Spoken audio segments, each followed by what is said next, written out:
gaming. We're back. Back. It has been far too long, but we are back. We basically skipped an episode because of a bunch of things. Not the least of which is my furnace broke. So, obviously this podcast is called Freezing Gamers, because it was supposed to be a, haha, funny Canada thing, but also gamers. Stupid decision. Because very soon after that, Connor's furnace broke. And then soon after that, my furnace broke. So yeah, it's a curse. We truly are freezing gamers. It's so cool. it was not good. So cool. It also took like almost a full week to get fixed. So replaced. It couldn't even get fixed. Had to be replaced. But yeah, mine was a full replacement too. Yeah. As you can see if you're watching the video for this on YouTube or on Spotify, instead of just having an ice block as the background, I now just have background gameplay on mute, because I might as well. It's just probably better to look at.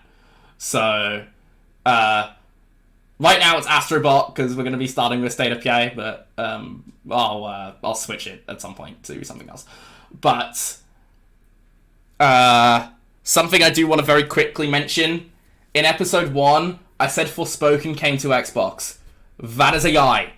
It has not come to Xbox. It is just that the exclusivity deal expired. If you're mad at me for this, because you were really looking forward to playing Forspoken, and you're now really upset, A, you're a moron. B, blame Skill Up. And I'm serious for this, because I got that through watching his This Week in Video Game show, and he himself acknowledged that he messed that up, and he got it from somebody else. So, I need to actually double check what I read before I put it in the podcast. So, my bad. Forspoken is not coming to Xbox, which is a net win for Xbox. And they don't have to play Forspoken. Yeah. A game that I bought on day one and 100% it. I could say it was bad. I played for demo, and I could tell it was bad from the demo. I mercifully did not play it. I did play Redfall a few months later though, and that was like even worse. Forspoken came out at that time where everybody on Twitter was basically saying like, "Oh, you can't say anything about the game because you haven't played it."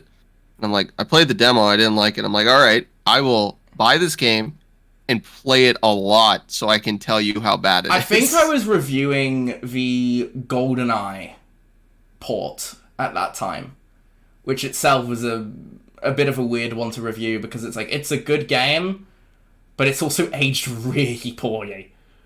Let's say it's a good game for the 90s. Yeah, I said that at the time. Like, I said that it's hard to judge it, and I have a lot of respect for it, even though I don't think it would be worth playing now.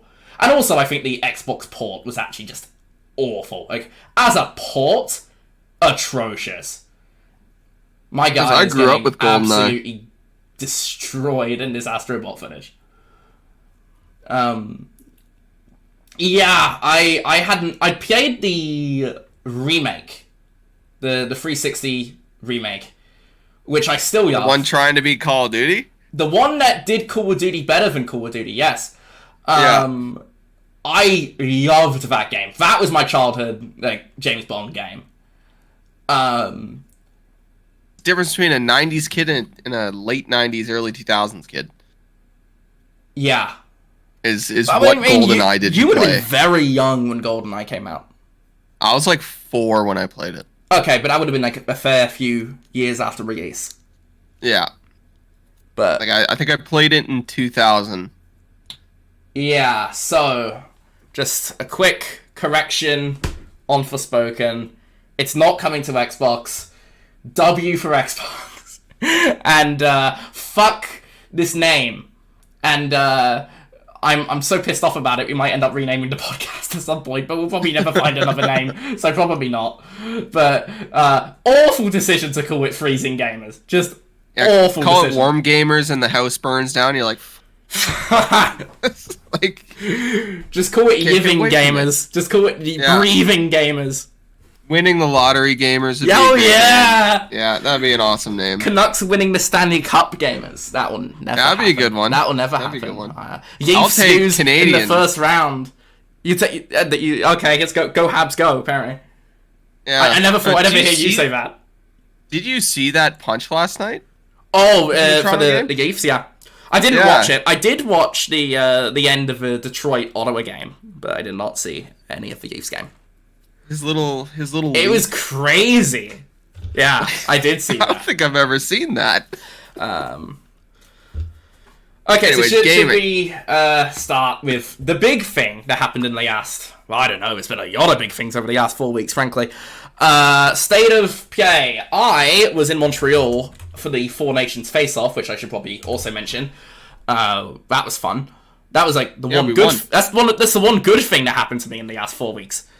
Yeah, but I wasn't there for the final. I was only there for the Canada-Sweden game and the USA-Kenyan game. Shout out to Canada. Yeah. Shout out to we own this fucking sport. No, absolutely no. I will give McJesus credit for the goal, but it was all him. It was actually just really bad defending by Matthews. It was Matthews' fuck up that he had him score. But yeah, the two best players in the league fighting each other, and one slip up caused the game. Quinn Hughes was injured. Right, Quinn Hughes was injured. It's Matthews. Marner sold state secrets. That's how they won. Right, Marner's. I will consider Matthews legitimate when he wins anything. He's won nothing in his career.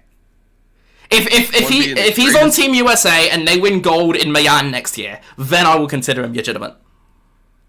It's hard to fight a Canadian hockey team with all the superstars on it when you only got like 3. The American team was better on paper though. The American team had better depth. The Quinn Hughes injury hurt them a lot. It definitely hurt them defensively, but anyways, state of play. Yeah, state of play. Sorry, got completely sidetracked there. State of play. So I'll yeah. I did not see this live because I was in Montreal, so I actually didn't watch it properly, fully until this morning. I do remember reading through Twitter, because I did. Sorry, this Astropop footage, I just missed that jump terribly.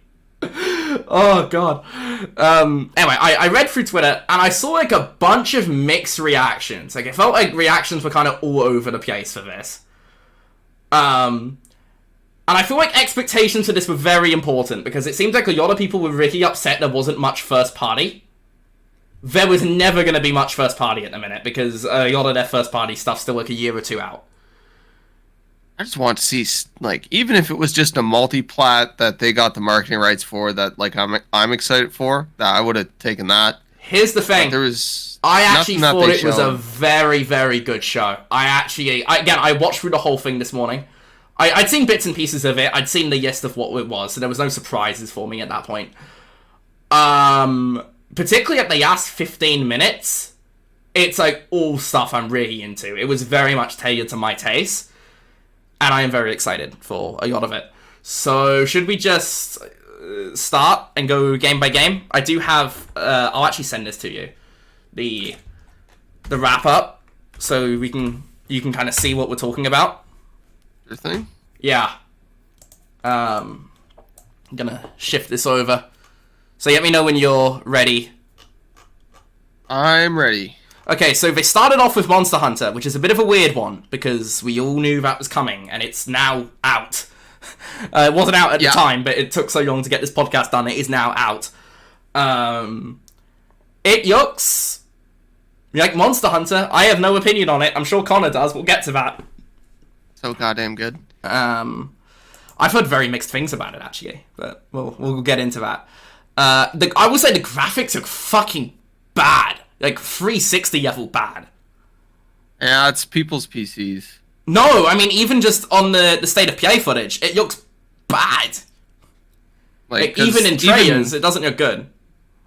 Even just, like, messing around in the settings while I'm playing, like... Literally one random setting changes how the game looks entirely. I'm like, what the hell? Like, this should not affect it. Dragon's Dogma 2 wasn't much of a yucca either, which is obviously the other big RE Engine open world game. I will say that Monster Hunter Wilds looks really good, but it looks way better than Dragon's Dogma 2. It's a different engine. They were using the MT framework engine, I think. I think it's the same one, dude. No. They moved to RE engine for Wilds. Is it just it's full RE? No, I think Rise was on the RE engine. Let me look it up. Monster Hunter Rise. That was like a Switch game first, though, right? And it got ported. Yeah. Yeah, Rise was the first one on the RE engine. And then Wilds. But, like, the Resident Evil games in the RE engine look incredible. And stuff like DMC5 looks incredible. I just think it struggles with open world games. Yeah, I just don't think it's a good engine for open world. But Monster Hunter Wilds looks downright ugly at times. Like, it's not a yucca by any means. And I'm not saying that really matters at the end of the day. I haven't played it. I don't know whether it's good. It might be good. I'm just saying it looks very unappealing to me. I have played 81 hours of Monster Hunter Wilds, which is a lot. Yeah, it's a lot. And it's never looked ugly. Fair enough. Maybe it just looks bad in trailers. I don't know. Yeah, at least with my settings. It's probably... Was all that footage, like, captured on, like, a PlayStation? I don't know, but the Onimusha stuff, which we'll get to, was captured on PC. And that's also Capcom. So I would assume it was captured on PC.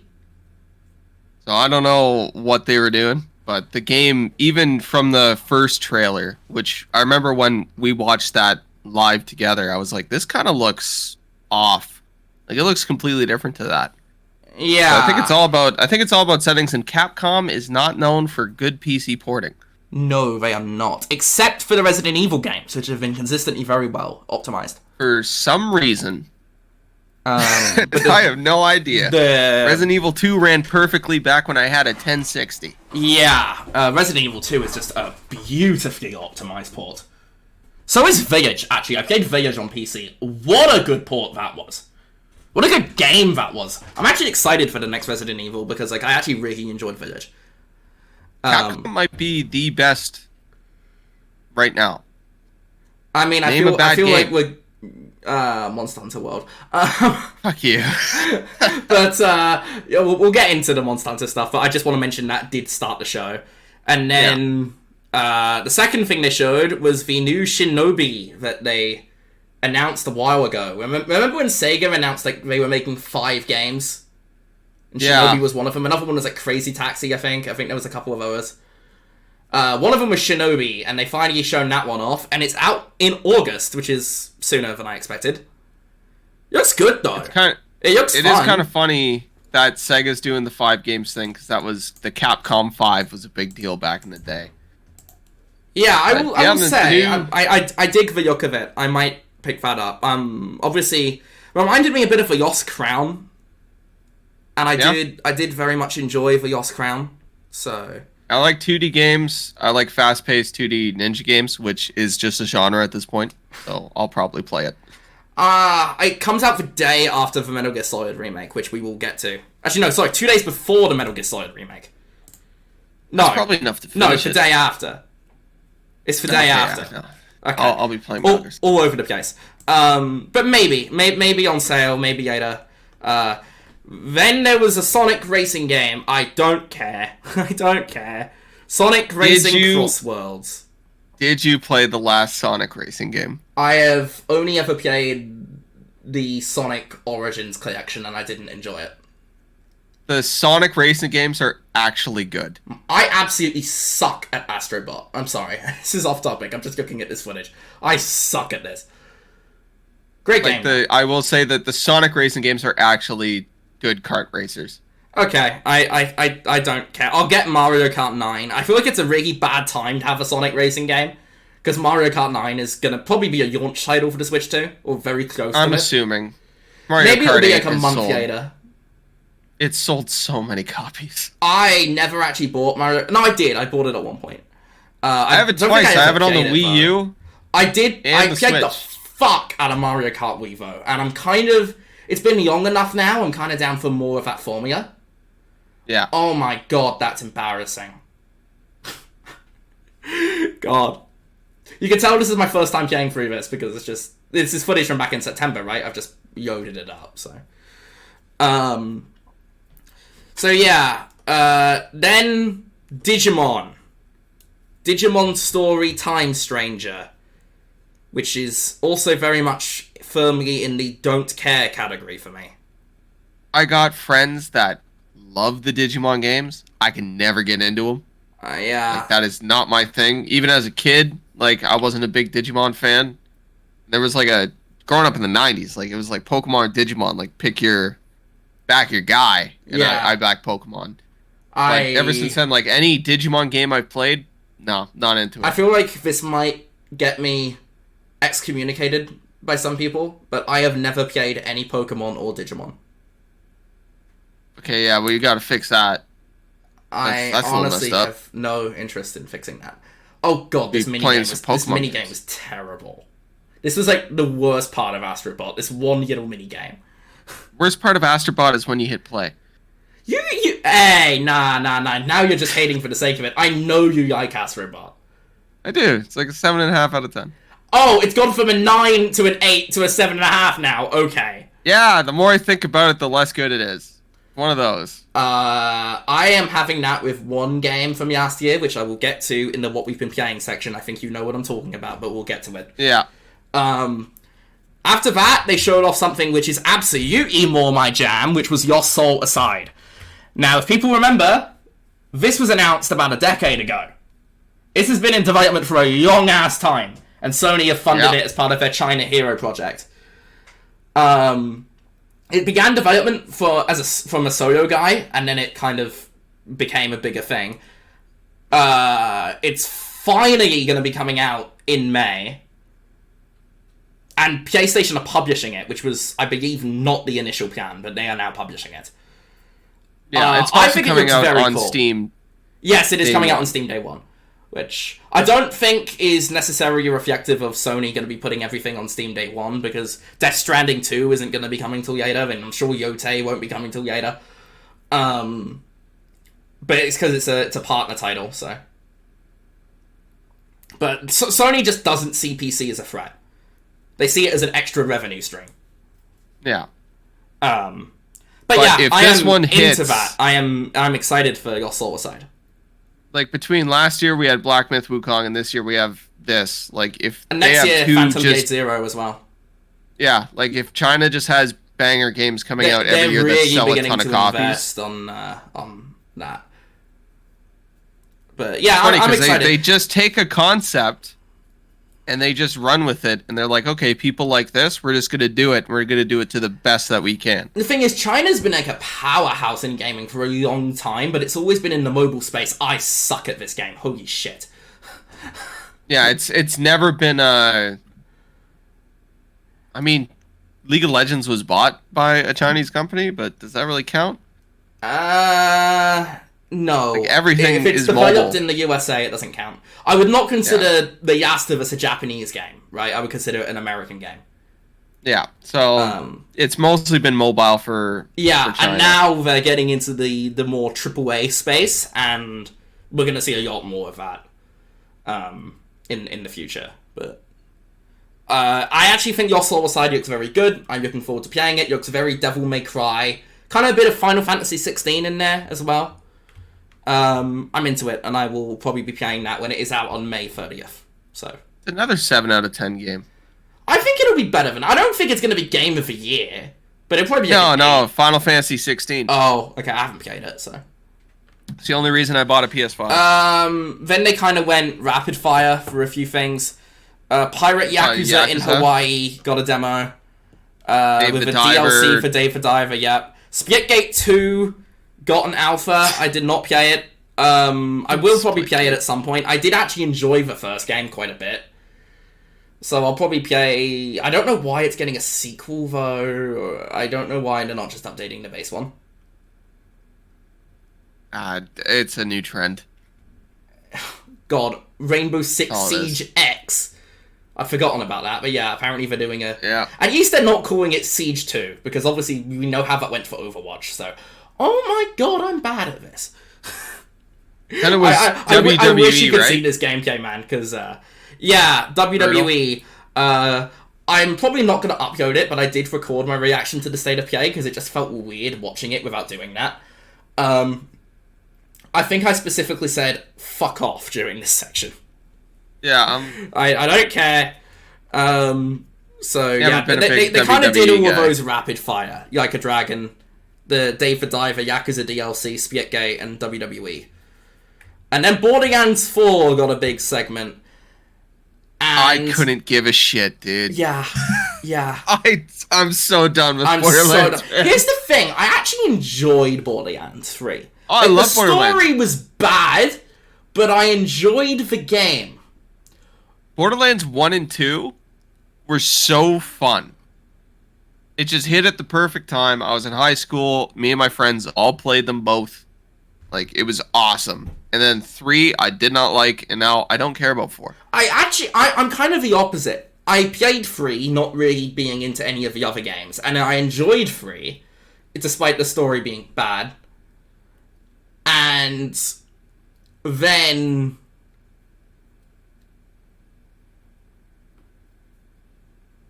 I just don't care. I didn't play the Tiny Tina game.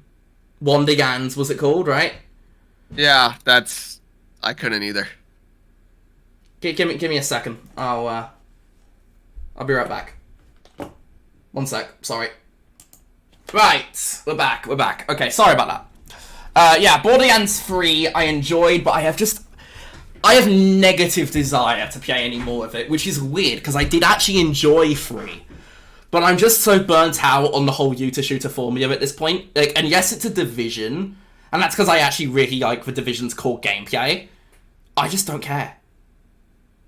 I knew I'm not going to get Borderlands 4, and I know that because when that trailer came out in my group chat, my buddy posted it in literally within like 30 seconds. Like all 9 of us in there were like, "Yeah, no, we're not going to play it." No, yeah, like, yeah, we're good. I'm just tired of that genre. Yeah, I might play it. I don't know, but if I play it, it will only be because I'm depressed. And also, it's coming out in the fall, and the fall's going to be pretty busy anyway, so that might be an excuse to not play it. The looter shooter formula is so dead to me. And yes, if it was like the Division, I would do it. Well, at least in the Division, like, you can run with a gun for a long time, and then you can just upgrade it if you want. No, not really. That's not true. You really can. Only for like a couple of levels. At least in 2. No, only for a couple of levels. But like in Borderlands, you have to switch a gun like every level, or your DPS is too low. I'm sick of it. I'm just sick of. Also, yeah, the visual design of Borderlands is like actively off-putting to me. Yeah, it's played its course. Yeah. Split Fiction is, well, it's come out between the State of Play and now. We're going to be playing it. Sold a lot. Yeah, well, 1 million, but that's fine. It Takes Two sold crazy. It sold like 20 million units, so this will probably sell well over time as well. Like, that's a lot. Yeah, it's good. For a game that probably didn't cost a ton to make, but it's... That's pretty good sales. It's got a long way to go to catch It Takes Two. I think how much is that game, right? It's like $50. Yeah. But yeah, I've bought it. Connor can play it through the Friends Pass. $64.99 Canadian. Yeah, 50 US. It's 50 US. We will be streaming this. The podcast should be going up tonight, so when you hear this, it'll either be tomorrow or the day after. So, yeah, we will be streaming that. And my internet's gone down. Fuck. Sorry about that. My internet just died. Good thing I don't stream these, because that would have been a problem. Shout out to Rogers. I actually don't use Rogers for my internet. I don't think they're in my area for home internet. But, shout out to Costco internet. Costco. But no, I am now using a mobile hotspot. So if the if the Discord call quality is not great, then oopsie, my bad, is what it is. Yeah. What were we talking about? Borderlands, I think. We just finished talking about Borderlands. Had we moved on to the next thing yet? We talked about Split Fiction a little bit. Oh yeah, we will be playing that. So that basically that's all I have to say. It's reviewed well. It's sold decent. pretty well, actually. Better than decent, pretty well. And, yeah. And then they showed off more of that new Supermassive game. Directive 8020, which looks very much like off-brand Alien, but it actually does look pretty cool, and I'm interested. That was my game of the show. Interesting. Okay. That's... okay. It looks interesting. I will say, I actually do want to string through Until Dawn before that movie comes out next month. The movie looks terrible, but I want to play the game first. It just got a remake on PS5, so I'll play that. Like, for Until Dawn, I played that with my whole family. Everybody was bored one day, and I'm like, hey, I just bought this game, you want to play it? And, like, they all just watched me made decisions together. That sounds like fun. Like voting on decisions like we did with, what was it called? What was that game?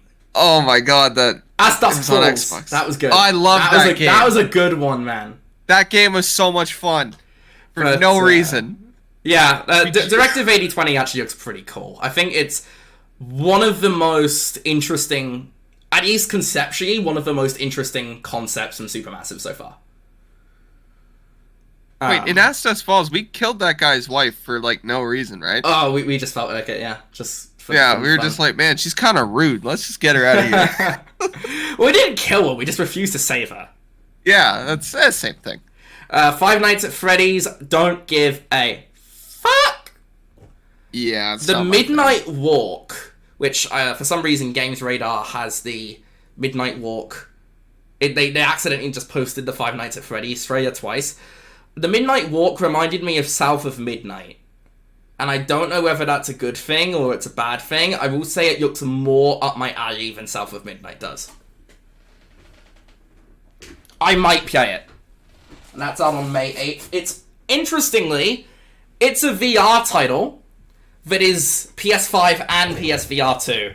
Which, given how bad PSVR 2 has sold, I suspect is going to become a much more common thing. Because there's another one of those later on in this show that is also PS5 and PSVR 2. So my guess is those were both VR games first that kind of got backported because VR is dying.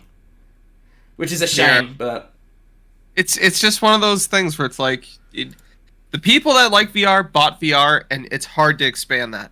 Well, I bought one for the first time last year, so... yeah, that was what for Batman. That doesn't count. Yeah, nobody else... You a Batman simp. Nobody else fucking bought it, which is a shame, because it was fucking fantastic. That's just how to get you to buy a console. If the next Xbox had an exclusive Batman game... Well, unfortunately, Xbox just don't really do exclusives anymore. No, they don't. They don't. But Sega could make the Dreamcast 2 with a Batman game. He'd be one of the four people that bought it. I would. The Ouya 2 with exclusive Batman. Oh, dude, remember the Ouya?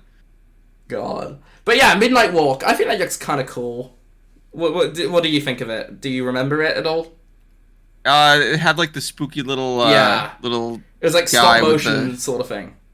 Yeah, it almost looks like he has a pot for a head. Darwin's Paradox, which is like a 2D platformer from Konami. That's where you're playing as a squid, right? Yeah, I didn't. That really one care I remember. I don't really care for that one. That was just. I remember that one. I think shooting ink would be very funny. This is more kind of up your alley. I don't know why I was struggling to say that. It's the L's. Warriors Abyss, which is a Dynasty Warriors roguelike spin-off. Which... Okay, so they just released Dynasty Warriors Origins. Yeah, it was the same day release as the PS5, the State of Play. Yeah. So it was like a month after.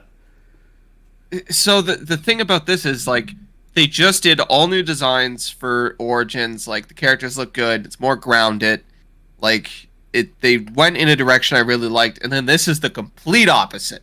They're back to, like, I forget the name of the one where they're all like crazy, super overpowered, shooting flames, but they're going for that. I don't know if I'll like this as much. It's already out. I haven't played it. Like, I have no desire. I'll play it at some point. Again, I watched this State of Play today. I had no idea if this game existed, and it came out a month ago. It's not a game that I am gonna play. I Okay. thought about it, but I don't think I'm gonna do it because there's better Dynasty Warriors games. That's fair. Onimusha 2 is getting a port to PS4, which is a bit weird. So I guess it'll be just backwards compatible on PS5, I guess. A couple streams ago, when they announced Onimusha, The new Onimusha, yeah, we'll talk about that in a minute. I was like, I've never played this. Which one should I play? And buddy we were streaming with was like, oh, go play 2. So I went and bought a PS2 Steven was copy. big into those, right? Yeah, I bought a copy of it and played it on original hardware, and now it's coming to PS4. And now it's just getting ported. Save myself some time. It's weird that it will only be playable on PS5 through backwards compatibility. That's a bit odd. In 2025, the big 2025. Yeah, but if you think about it, it's a Japanese heavy franchise. So how many PS4s versus PS5s are in Japan? Right, have it on both, sure. And I mean, I guess it is on both. Maybe I'm just being semantics. Yeah, it's but technically on both. I will say that the PS5's SSD is horrendous with backwards compatible games. It just straight up doesn't work. It's just the old loading times. So not having SSD loading times in the big 2025 is a bit shit.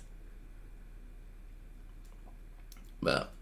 And sometimes for fun to get nostalgia, I install stuff on like really old hard drives just to see it run. But yeah, they then showed off a new trailer for the actual new game, which I will say does look cool. I think it looks pretty cool. I thought it looked cool with the Game Awards. I still think it looks cool now. It's a bit weird that they showed another trailer so quickly after the Game Awards when it's not out until next year. But it's a pretty big deal, and I didn't understand how big of a deal it was until I played it. It's pretty niche, but it's got a dedicated fan base. I was like, okay, I understand why people were so excited. And it's Miyamoto Musashi. Okay. Which, that's who I wanted Assassin's Creed Shadows to be about. Because he's the greatest samurai to ever live. He wrote the Book of Five Rings. Shadows we will definitely talk about on episode 4. But... like, Musashi in Japanese history is one of the most important, if not the most important samurai. Just because of his life story. So it's cool. It's just cool. Okay. Especially for a big old Japanese nerd like me. And then we move on to what is sure to be one of the most divisive games of the year. Metal Gear Solid Delta Snake Eater. Which, this actually got leaked. I think we mentioned this on episode 2. Because episode 2 was right before State of Play. I think we mentioned that it did get leaked to be coming out in August 28th. That is true. That is coming out August 28th.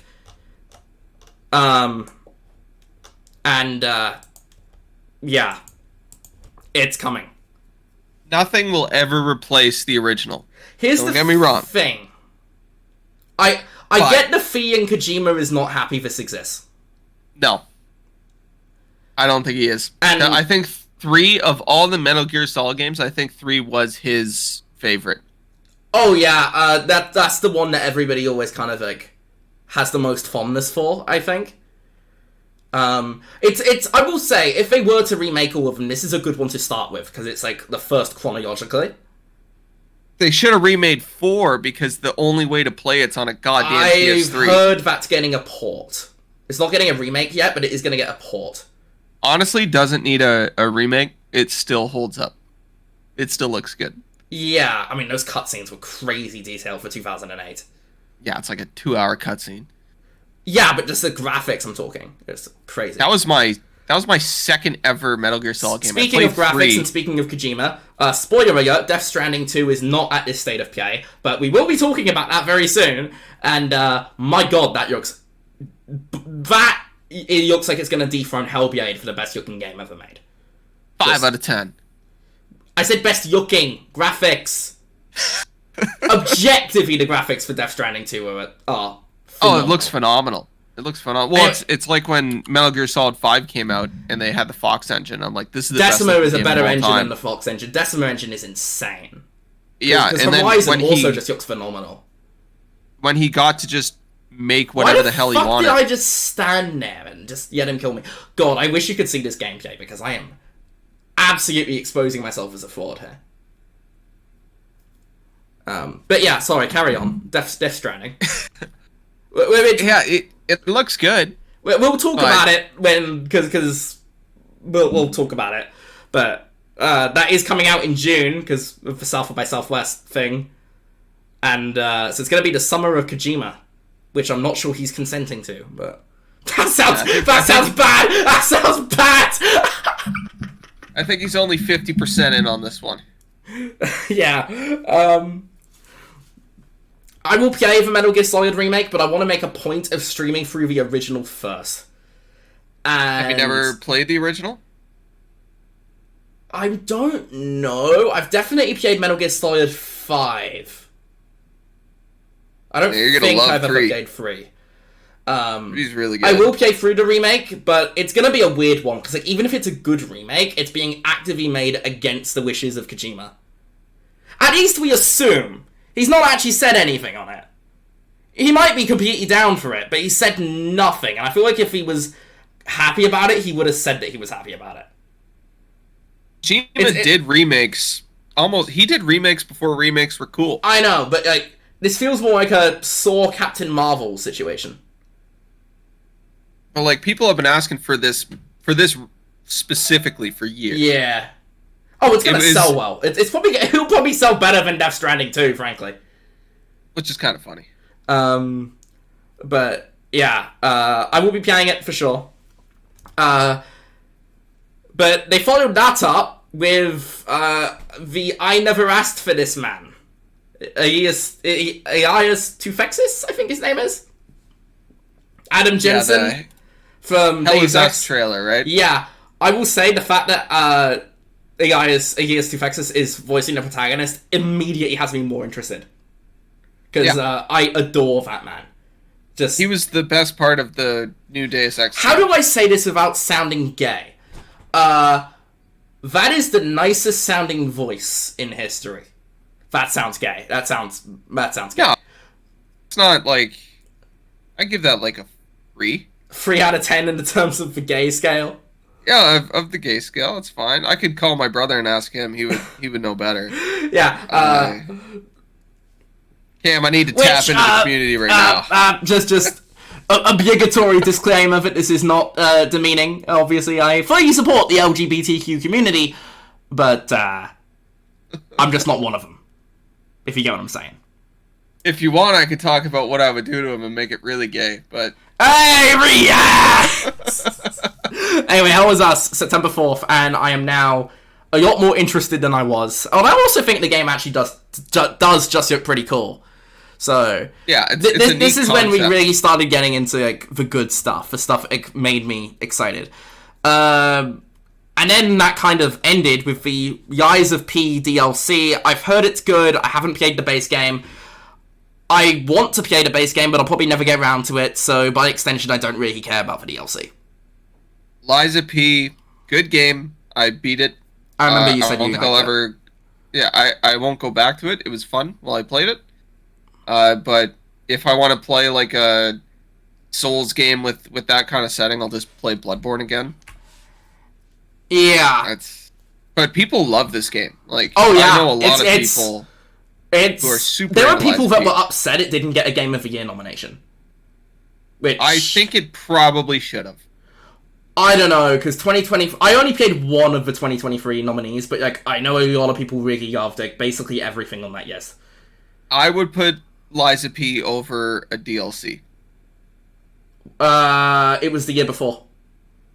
Was it? Oh, was it? Yeah, it was 2023. Oh my god, I'm old, dude. I'm fucking old, man. I will say, I do... If that was true, I would agree in principle. I don't think a DLC should be there regardless of how good it is. I thought that was last year. But then we got the weirdest fucking trailer I've ever seen in my life, but also kind of has me interested. Dreams of Another, which is the most mindfucky acid trip game I've ever seen. Another one that is PS5 and PSVR 2. That would be a fucky one to play in VR, and PSVR 2 has gone on sale, so maybe I get it for VR, I don't know. But, interested. Looks fucky, looks weird.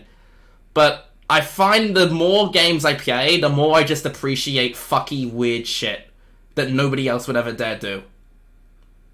Yeah. So I'm into it. It looks really fucking weird. I can't even describe how weird it looked.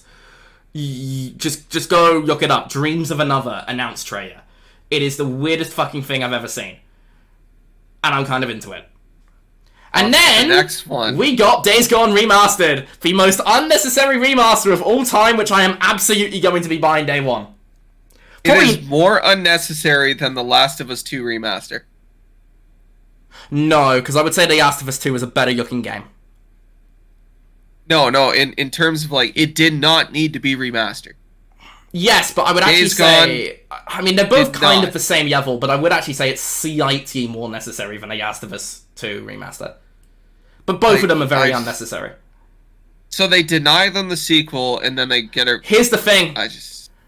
Remember Sony Bend recently cancelled their live service project? I bet this is a testing the waters to see if there's going to be enough interest for a sequel. Because Sony Bend is now available. And then we have, like, 4 years? Probably like 5, 6 years, yeah. I will say, though, that is exactly why I'm going to go out of my way to get the $10 upgrade day one. I won't play it day one, but I want to send a message. I want more Days Gone. Because I did really like Days Gone. So, we'll be buying I wasn't a big fan of Days Gone. I loved it. But I think it deserved a sequel. It's one of those games where I was like, the first one was okay. I think the second one would be way better. The thing about Days Gone, there's a huge discrepancy in the Metacritic score between the PS4 and the PC release. Because I played it when it first came out. It was buggy to all hell. It was not ready for release. It was not ready. And I dropped it. And I played it again a year later. It was during the first COVID lockdown. Which is a bit of a weird one, because it's obviously also a game kind of like about lockdowns and pandemics and shit. But it was good. It really got its hooks into me, and I had a great time. So, I'm absolutely going to be buying that, but I probably won't actually... If I ever replay Days Gone, I'll use the remaster, but I'm probably not going to buy it. Not going to... No, I am going to buy it, probably not going to play it immediately, is what I'm saying. Stay Obeyed is getting DLC. A crossover with Nikki. I don't really know what that is. Not Infinity Nikki, it was something else, but... I'm just going to keep saying it's Infinity Nikki. And it's getting a PC port as well. The mods for that are going to be outrageous. Oh, yeah. Just wild. Then again, the outfits in the game itself are not very far off from that. Then it was just... They showed off... They had another rapid fire... No. They had a rapid fire PS Plus update for the extra... tier, which like nobody fucking has. Blueprints is a game that kind of looked interesting. That's coming to the catalog. Apparently also Game Pass day one. So it's coming to both PS Plus catalog and Game Pass, which is interesting. The double dip. Yeah. They really want people just to play it, give it a chance. Which for an indie developer I do get. Lost Records Bloom and Rage is the new thing from Don't Nod, the original Life is Strange guys. I've heard it's good, but I haven't played it, so I don't know what is going on there. The Astrobot footage. A bunch of other stuff, some old games, the Armored Core stuff coming to Classics catalog. Let's be real, nobody cares about this shit. Nobody has the extra or the premium tiers. If you have PS Plus, you have it for online. And obviously you get like, a couple of free games of that Essential package, including one which we are absolutely going to be getting to, but that wasn't announced here. And then we saw another Chinese game. And this one really had my interest. Tides of Annihilation. Which seemed to be set in like a post-apocalyptic London. So, that looked cool. It looked like another Nier or Devil May Cry sort of type thing. It looks like a game I'll probably end up playing half a year after it came out. I was impressed enough by that trailer, it is immediately just on my radar. As like, okay. The graphics especially just looked insane. Like, pretty much as good as Death Stranding 2's. Really. Just, we're really beginning to get to the point now that... obviously the first few years of every generation, everything's kind of like cross-gen or not cross-gen, but kind of developed with that in mind, because they don't have the dev kits until pretty late in development. Now we're getting to the point where like people have had the dev kits basically the whole time making this game, and other games that are coming out this year, next year.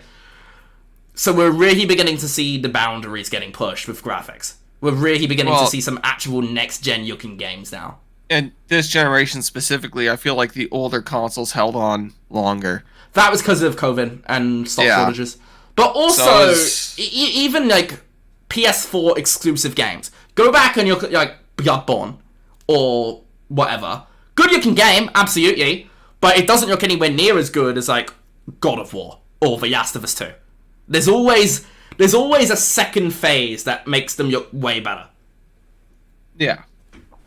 Why did I restart that level? I don't know.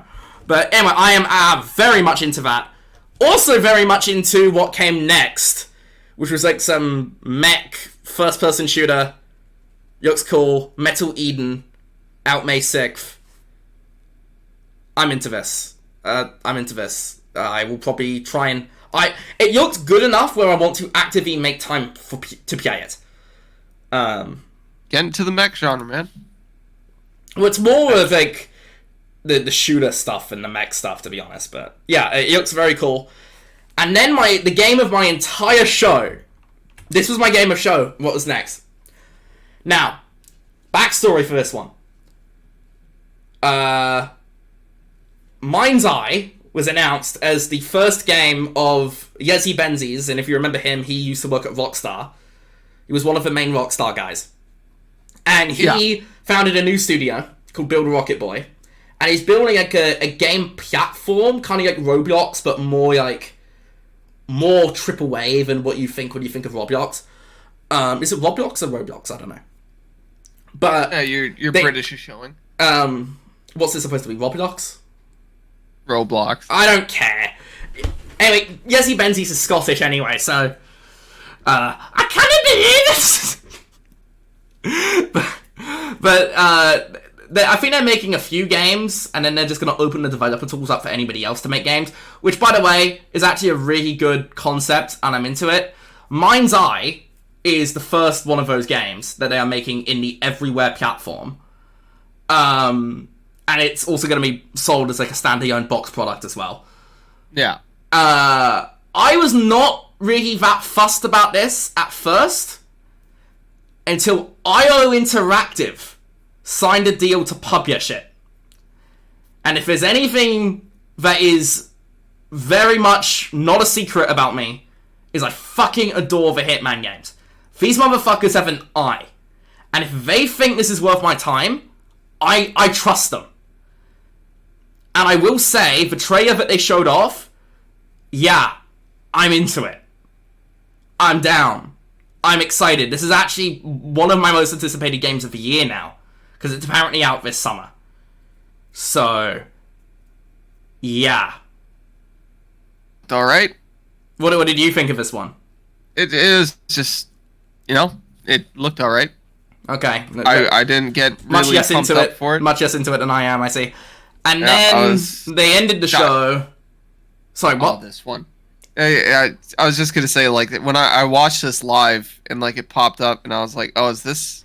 This kind of just looks like Grand Theft Auto. It is very GTA coded because it's the same. And then like it showed it, and I like looked it up, and I was like, oh, okay, like that looks neat. And then I was like, yeah, and I forgot about it until a buddy of mine brought it up. He was like, yo, what'd you think of this? I'm like, I have no idea what you're talking about. He's like, we watched this thing together, dude.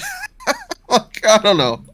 Yeah. But anyway, there was one more thing that they closed the show with, and it was the only thing that was actually first party, apart from the Days Gone remaster, which was a new IP from Housemarque called Saros.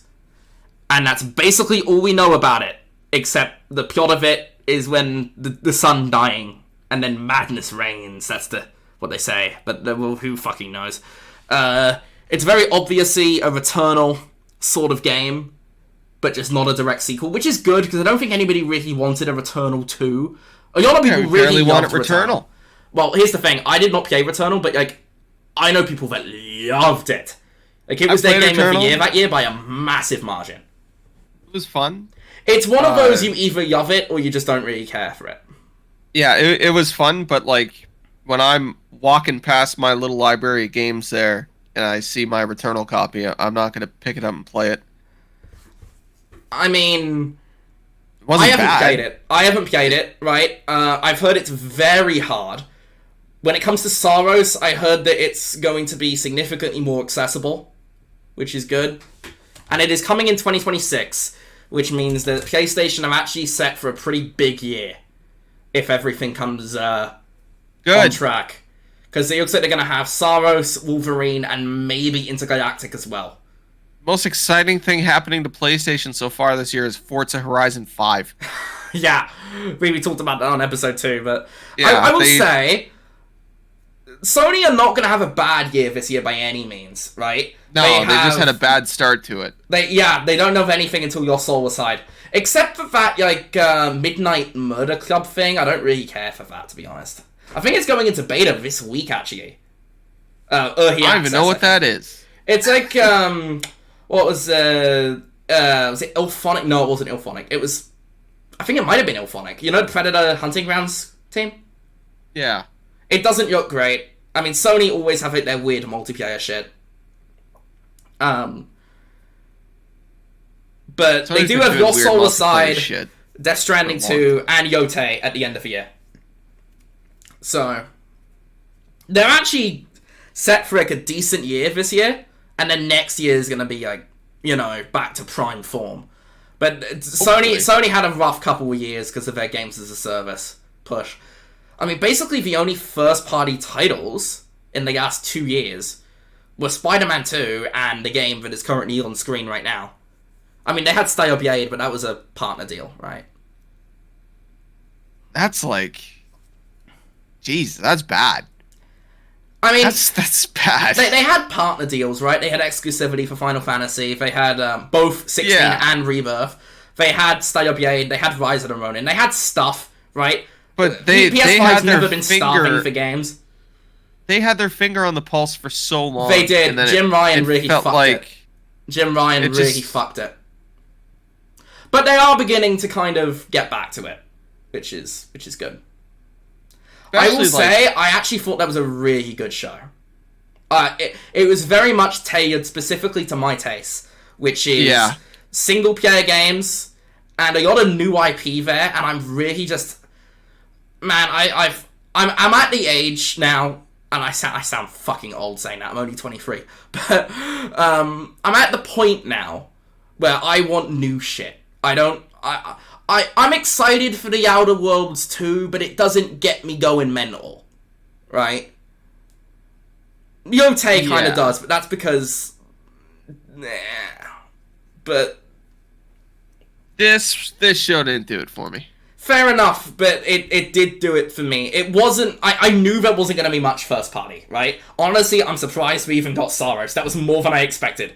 I didn't expect any first party except for Days Gone and the God of War remasters, which did not show up, which is a bit odd. Because March is also the 20th anniversary of God of War.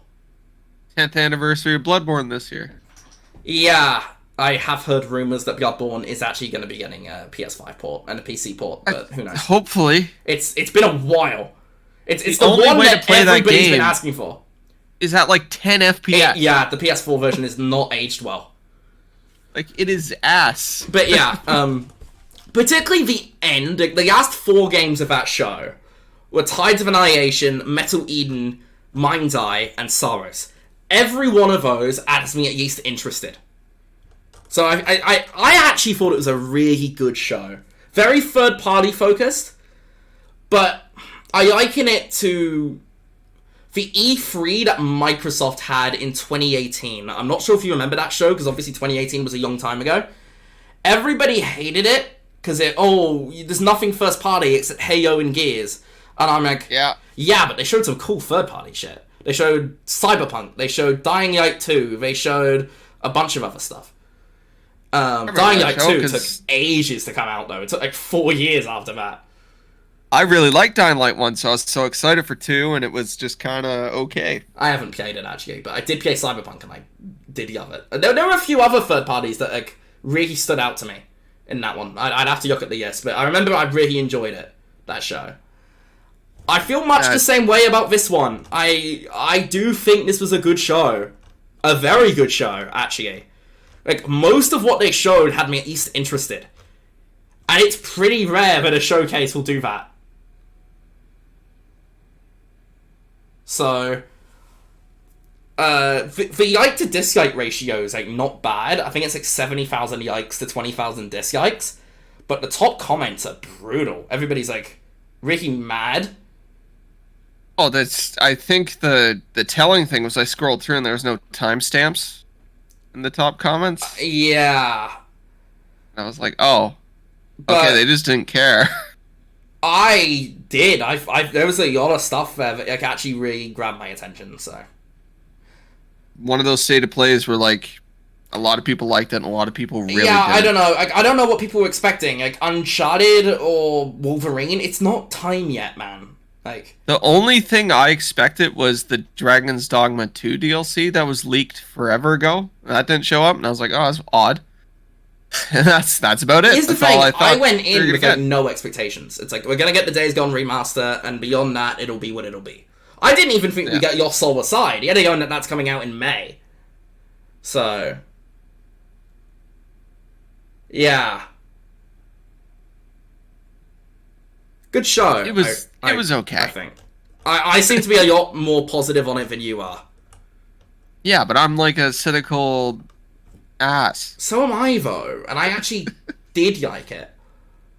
I like 3 games, and most of them are the same thing over and over again.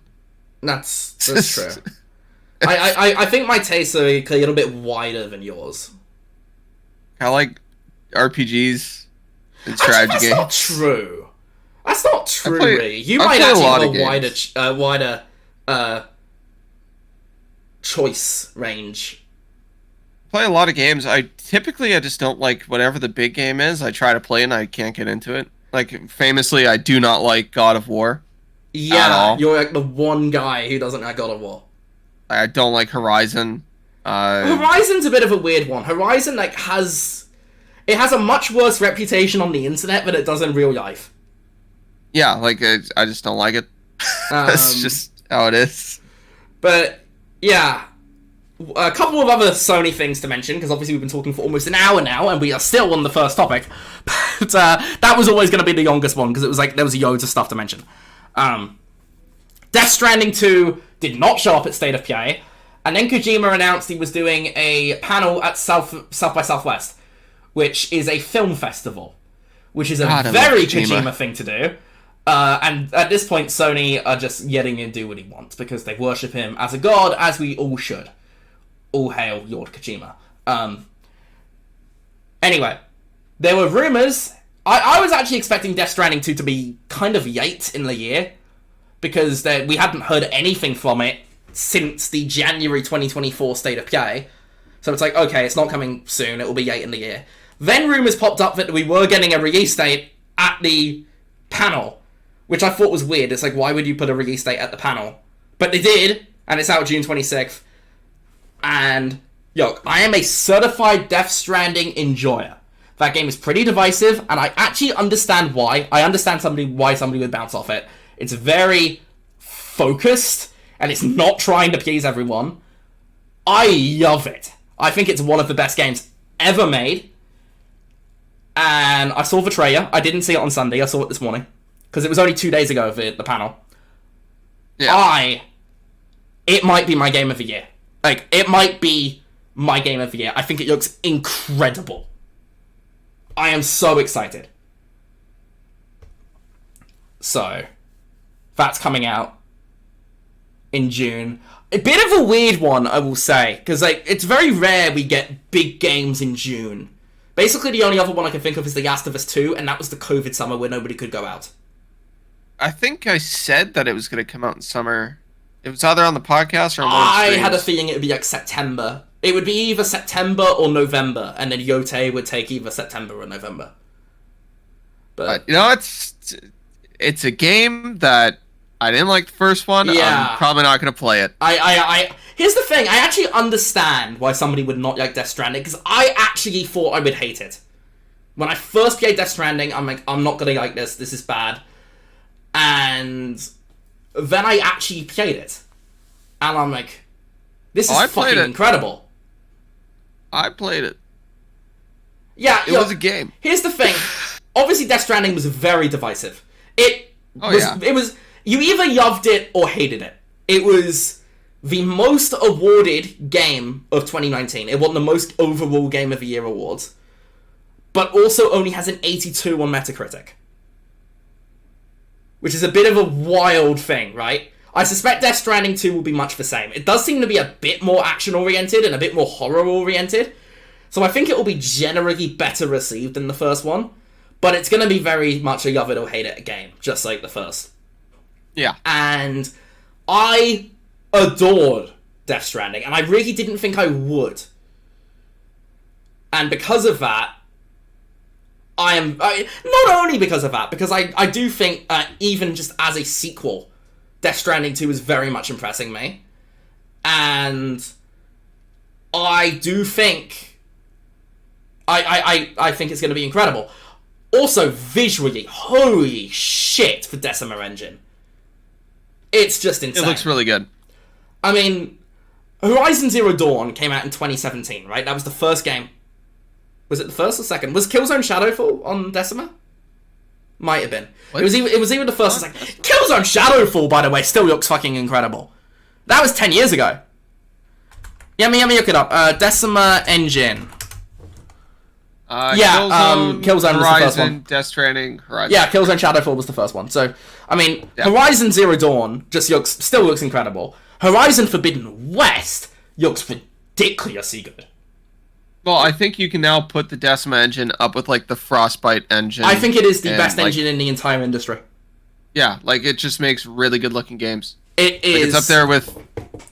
Yeah, it just looks good. It is the best engine in the industry, I think. I don't think there's a better one. I don't. CryEngine.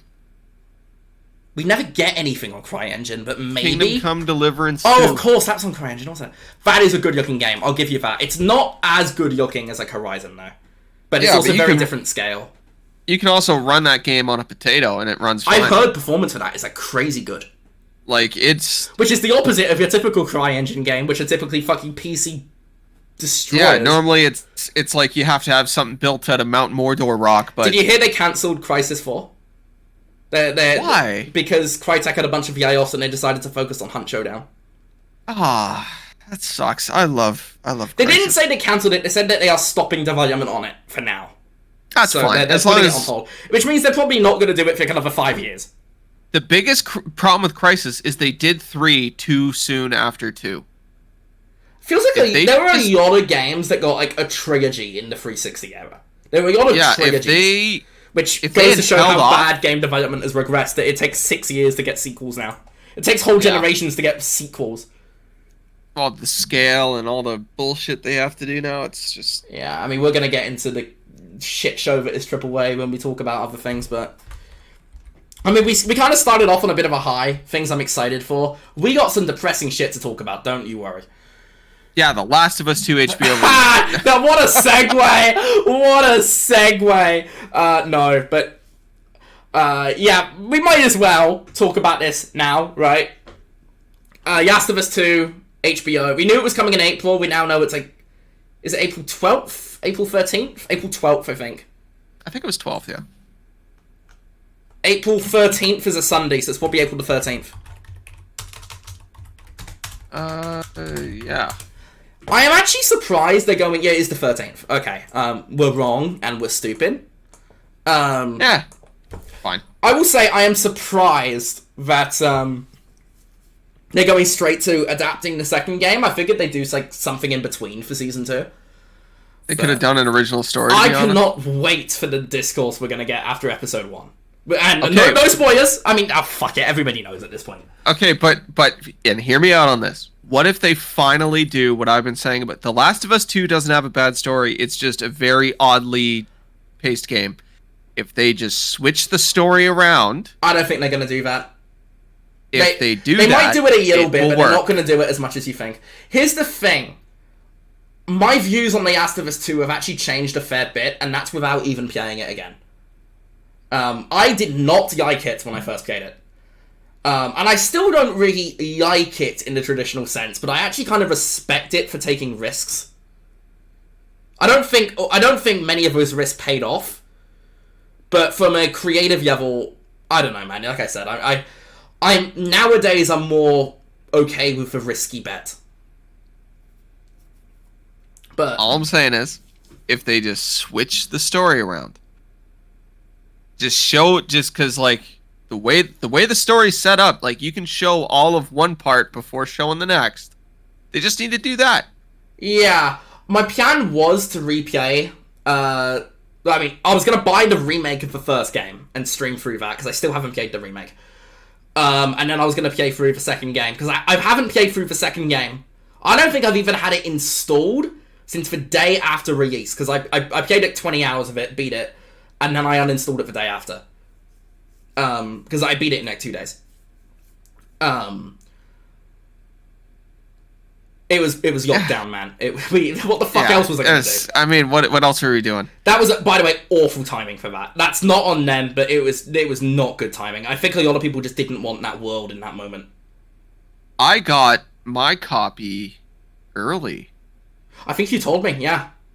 Yeah, the Amazon sent it early. I absolutely hate this part of the level, by the way. For people that are listening to that are watching the video, this is probably the worst level in the entire game. I think I was like two days or something like that, or like a day early, and I basically beat it. Like, I just sat down and played it all the way through. I mean, what the fuck else were you going to do in June 2020? And I was like, oh, okay, yeah, all the leaks were real. I was like, all right, whatever. I was like, okay, I also think that kind of worked against it, because if we were surprised by that stuff, it might have had a better emotional impact. Maybe. The fact that it got leaked did not help.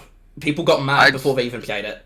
So did I, by the way. Shout out to Naughty Dog, man. They bet it all on Ellie. And everybody liked Joel. Here's the thing. I don't think killing off Joel was a bad choice. I just think the pacing of it was a bit off. I actually expected, from the first trailer, I'm like, Joel's dead. Joel's absolutely dead. But I figured he would die pretty late. They should have swapped around the story. Maybe, but they're not going to do it with Season 2, man. I mean, basically... It should have been... All the marketing for Season 2 has been basically like shot-for-shot remakes of the game. It should have been the goddamn Abby show for the majority of the beginning of that experience. Maybe. I don't know. Get us super into Abby, super into whatever she's doing. She's trying to track down this guy, and then fucking make us kill him. That should have been it. I mean... And then it rewinds and it flips back and it shows the Ellie stuff. It would have been way better. Maybe. Because the problem with Abby... The biggest problem with Abby is that as what you go into playing as her, not liking her. That was the biggest issue. Yeah, that is true, actually. I will say, though, I want to replay it, because I think I'm going to respect it a lot more when I replay. I'm not going to think it's a 10 out of 10 masterpiece, because I do think there are some issues. I still think the ending sucked. No, the ending is still ass doo-doo butter, bro. That is... that ending was garbage. But, I don't know. It's a game that I've kind of come around to. Dude, that ending was as bad as, like, the Ben Affleck Daredevil movies. Like, cut a guy in half with a train and then say he's not the bad guy. Like, that's how brutal that ending is. The thing I didn't like about it, I get what they were going for, right? The cycle of violence stuff. But I just think it was very out of character for Ellie to kill hundreds of people and then stop at the very end. Especially given that Abby is the daughter of a random NPC in the first game. Who was killing children for fun. The whole point of it was that, any random NPC you kill is a real person with family. It's like, okay. But apparently the cycle of violence is over because Ellie did not kill Abby, despite the fact she's just killed like 300 people. I get what they were going for. I don't think it worked. I don't think it worked. Well, it's just about the 300 people. Yeah, the families. Yeah, well, the families and the people themselves. All those they don't get an opinion. She gave up on the big one. Yeah, that's all good. Like, you're all the way at the end, and then you just don't do it. I get what they were going for, but that is one part of the game where I'm pretty sure it's not going to be any better because... Yeah. Is this footage youping or am I just replaying this level? I think I did replay this level. But... Oh, The Last of Us. It's a game. It's one of the games. Most up and down thing in the world, and then the HBO show was so goddamn good. I will say, I was expecting that HBO show to suck. And then... I think it does show how good of a game the first one is. That it adapted so well into TV. Shout out to my homie Ben. He got shot in the show. Oh, yeah, you told me this, yeah. Because he's in Alberta, and shout out to my buddy Patty. They used his local gas station as one of the sets, and he had to go across town to get gas. Season 2 is filmed in BC, so it's automatically better. Of course, the unrealistic part is that Tommy has a house. Well, the best part about shooting... That's obviously not in BC. The best part about shooting in BC is that if you need, like, a dilapidated city, you just have to go into Vancouver, and it's already there. Fuck you. Like, they didn't have to do any work.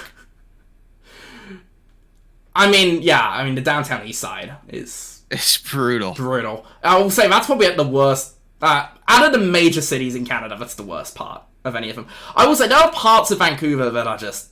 Yovye. Vancouver's a nice city in a lot of parts.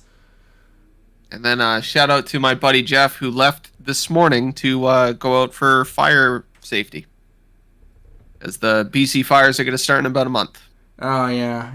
Kelowna got hit by them really bad in the summer. Yeah, summer. So they go out, they do fire prevention. Yeah, all this, however, is secondary to the main point I wanted to make about The Last of Us, and that is the fucking bizarre interview Neil Druckmann gave. Did you see where he was like, I don't know if there's going to be a third game. This might be it. There's one of two things from that. Number one, he's lying. Which is what I think is actually the case. I think he's lying. I think it's in active development. Or, it was in development last year, and they've cancelled it because they didn't get a story. Which, Naughty Dog will not make a game unless they think there's a story worth telling. So maybe they were just like, we can't get a story done, we'll just do something else. And they cancelled it. But they publicly confirmed... Sorry, let me finish. I'll let you speak in a second, but I was in the middle of this. In December 2023, they cancelled Factions, right? And when they cancelled Factions, they said that they were working on more than one single-player game. A few months after that, Neil Druckmann said they had a story for The Last of Us Part 3, and there's probably one more chapter.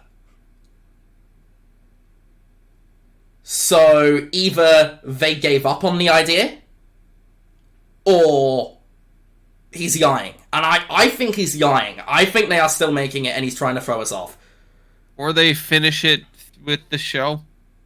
Here's the thing. I think part of the reason they want to make a third game is so they have another thing, so they have at least 1 or 2 more seasons for the show. Because we know they're splitting The Last of Us 2 into either 2 or 3 seasons. They're not doing the whole of The Last of Us 2 in this one season. That's actually very smart. It's smart because of how long video game development cycles are, yeah.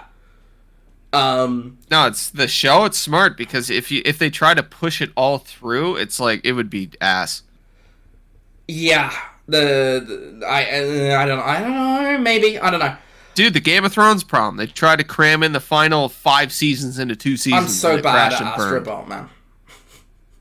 That's how it goes. By the way, this is not gameplay. This is not gameplay I'm playing right now. By the way, if you're wondering, this is old gameplay from my stream in September.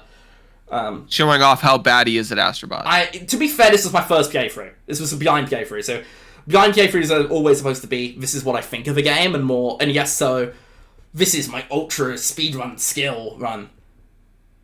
I don't have time to get crazy good at most games these days, because I just play so many different things. Which, I do That's why you just had to be a pro gamer like me. I will say, Astrobot's like, the one major criticism I have of that is the controls can often be a little finicky. I have a lot of criticisms for Astrobot. I don't think controls are one of them. I think it could just be a little bit, I don't know. Do you play with your controller plugged in? No, I can't, because of it will cause sound distortion on the chat yank. I can't do that when streaming. So if I have multiple controllers and if I run out of battery on all of them, then I have to end the stream. Which is why I make sure I have all my controllers charged up before I start, particularly with the PS5 because the fucking battery life on the DualSense is AIDS. I play mine plugged in all the time. I can't. I physically can't do that because of my setup.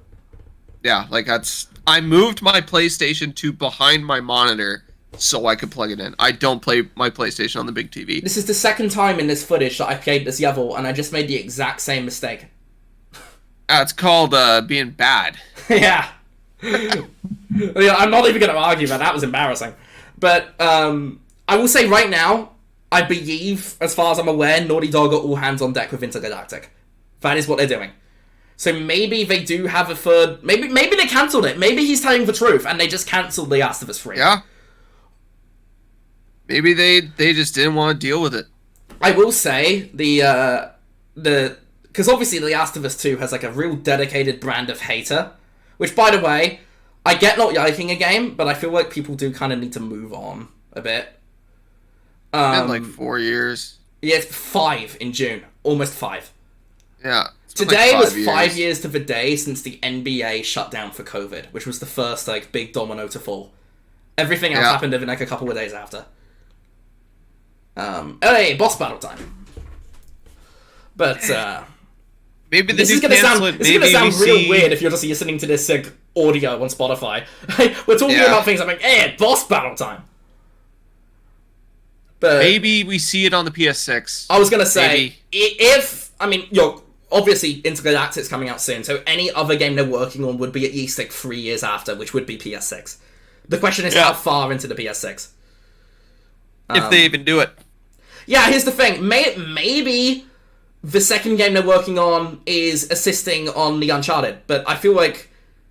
I don't know, I feel like they wouldn't count assisting on something. Maybe they'll finally make a new Jak and Daxter. I think they publicly said they have no interest in revisiting Jak or Crash. Damn it. They don't even own the IP for Crash anymore, Microsoft do, which is so bizarre. Microsoft own Crash and they own Banjo-Kazooie, which is just what's going on. They should trade it for Bloodborne. Let's call up Sony. Given the amount of... swap. I mean, Microsoft don't do much of their IPs. Microsoft have a lot of dead IP. Yeah, but they would do a Bloodborne. There's one thing they're good at. The thing is, I don't think anybody... If they made a Bloodborne without FromSoft, I think everybody would hate it.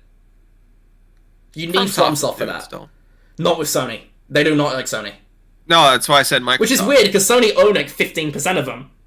Yeah, and they hate each other. Yeah, it's weird. I mean, they own 15% of the parent company, right? So it's a more indirect relationship than that. But yeah, I think that wraps up the Sony. Bjork, unless you got anything else you want to say? I want Sony to pick it up. I hope they do well. I like when Sony does good. Yeah, I think they're beginning to pick it up. I think they're getting there. I mean, Death Stranding 2 and Ghost of Tsushima. Obviously, Death Stranding 2 is timed, right? It is published by Sony, but it will be on Xbox at some point. Absolutely, because the first one came to Xbox. Which, by the way, that was a shock when Death Stranding came to Xbox. I was not expecting that. Yeah, I didn't expect that one either. But it was published by 505 Games. I believe Sony will be publishing the PC version this time round. But I don't know. But I think I'm optimistic for the future of Sony. I mean, obviously, there's that shit that was going on in the press recently about them experimenting with AI. That obviously is bad, but like everybody's experimenting with AI right now. That doesn't necessarily mean it's going to end up in their games. I think I saw a thing on like making it so that it's easier to port old games. Yeah, that was the Xbox One. AI. I hate that. It would basically be AI clones of games that you like. I actually despise that as an idea. So, like, if there's games that just can't be ported off the 360... They basically AI clone them, which is just... Yeah, you can, like, one for how one to clone strip the soul out of what it is. That's... I wonder if people would even notice. Oh, they will. Trust me. That would be very easy to notice. I guarantee it. like, I know porting stuff off the PlayStation 3 is really hard. Oh yeah, that's really basically why hard. we don't have an Infamous collection yet. Yeah, so if they got to use AI to do that, I'm fine with it. By the way, I'm kind of ambivalent to the idea of another Infamous. I feel like that's kind of run its course now. But I do want to see Infamous 2 remastered. So, Sony, get somebody on that, please. Because Infamous 2 is, like, really good. Yeah. And it runs takes place in a cool place. It runs that's one of those... Normally it's like, hey, we're in New York. Fuck that. New Orleans, was sick. But, it was a great idea. Wasn't there another game that came out? Oh, it's the South of Midnight. That's like kind of New Orleans-ish. It's coming out soon. But yeah, do you have anything else to mention? No, I think that's it. Yeah, I think we're good. So... More depressing topics. Yeah. Monolith shut down Wonder Woman. Yeah, obviously in episode 2 we talked about the chaos at WB. We talked about Wonder Woman and that it had been rebooted. And it had been rebooted, and now it's been unbooted. Because they have just cancelled it entirely, and they have shut down Monolith Productions. They spent over $100 million on the game, and it never got anywhere close to release. Honestly, just... it's infuriating. Because the Nemesis system... the best studios to ever do it. Yeah, absolutely. No One Lives Forever, Fear, Middle-earth, Shadow of War, and Mordor. Mordor and then War. The Nemesis system from those games is patented by WB. Yeah. Which, by the way, despise that as a concept. Patenting game mechanics. Fundamentally anti-art. Nintendo does Fundamentally. I know, and I hate that they do it too. Fundamentally anti-art. You also missed the actual big one besides Fear's Condemned Criminal Origins. Oh, of course, yes, you're right. I knew there was one I was missing there. Fantastic. No One Lives Forever, Fear, Condemned, Middle-earth. Here's the thing though, and this is not me playing devil's advocate, because to be clear, I think this was a bad decision. But the reality is that the Monolith that was even there when Shadow of War came out, most of them were gone. It was like the Arcane Austin situation with Redfall. It was a shadow of its former self. Wonder Woman got rebooted like multiple times, 2 or 3 times. They basically had to restart it a few weeks ago, and WB were just like, fuck it, we're not spending another $100 million on this. I'm mad about the decision to shut them down. Obviously, I'm mad about the layoffs. I feel for the people that were working there, absolutely.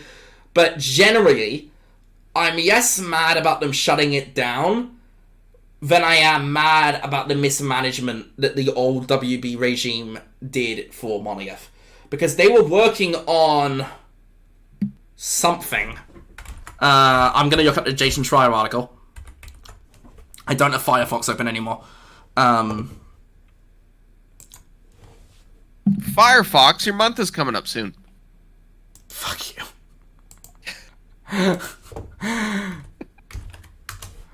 Right. View Sky, because Jason Schreier's not on Twitter anymore. Congratulations to him. I wish I had the self-control to not be on Twitter either. Yeah, I wish I was at a place where there was nobody. This was a few weeks ago now. Here we go. 13 days ago. So 2 weeks ago. This is not good. I thought this is I should have an access token. I should have an access token. What's going on there? Womp womp. Did you hear that apparently the Wonder Woman game, the Nemesis system was for friendships? Yes, I know. I was going to mention that. I want to Why? read the fucking article. It's like, why? This is actually really annoying. I'm gonna go to the games subreddit and see if somebody's just like copy-pasted it. God, I'm thirsty.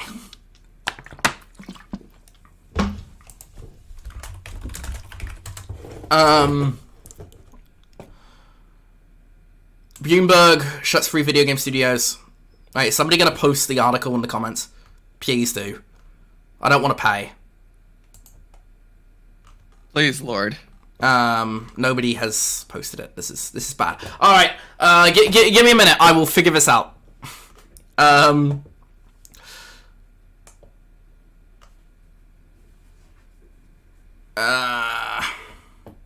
Not good. Not good.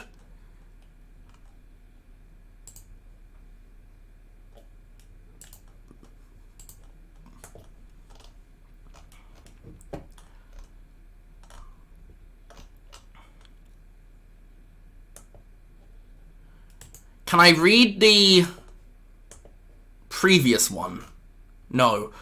This is weird. Maybe those access tokens expire. I don't know. It's odd.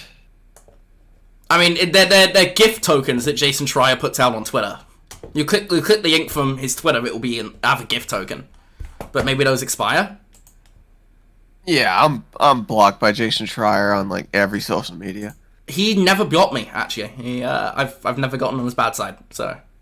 I don't even know how I got on his bad side. I actually have no issue with him, frankly. I don't really know why everybody hates him. I think I just commented on something like, I disagree. I mean, he does have a tendency to... I actually don't have any issue with people blocking someone, though, just to protect their peace. I think that's actually healthy, frankly. If you're annoyed by someone, then I think you should be able to block them. I forget who I got blocked by because I was following somebody else. Okay, that's silly, but... I was like, yeah, like...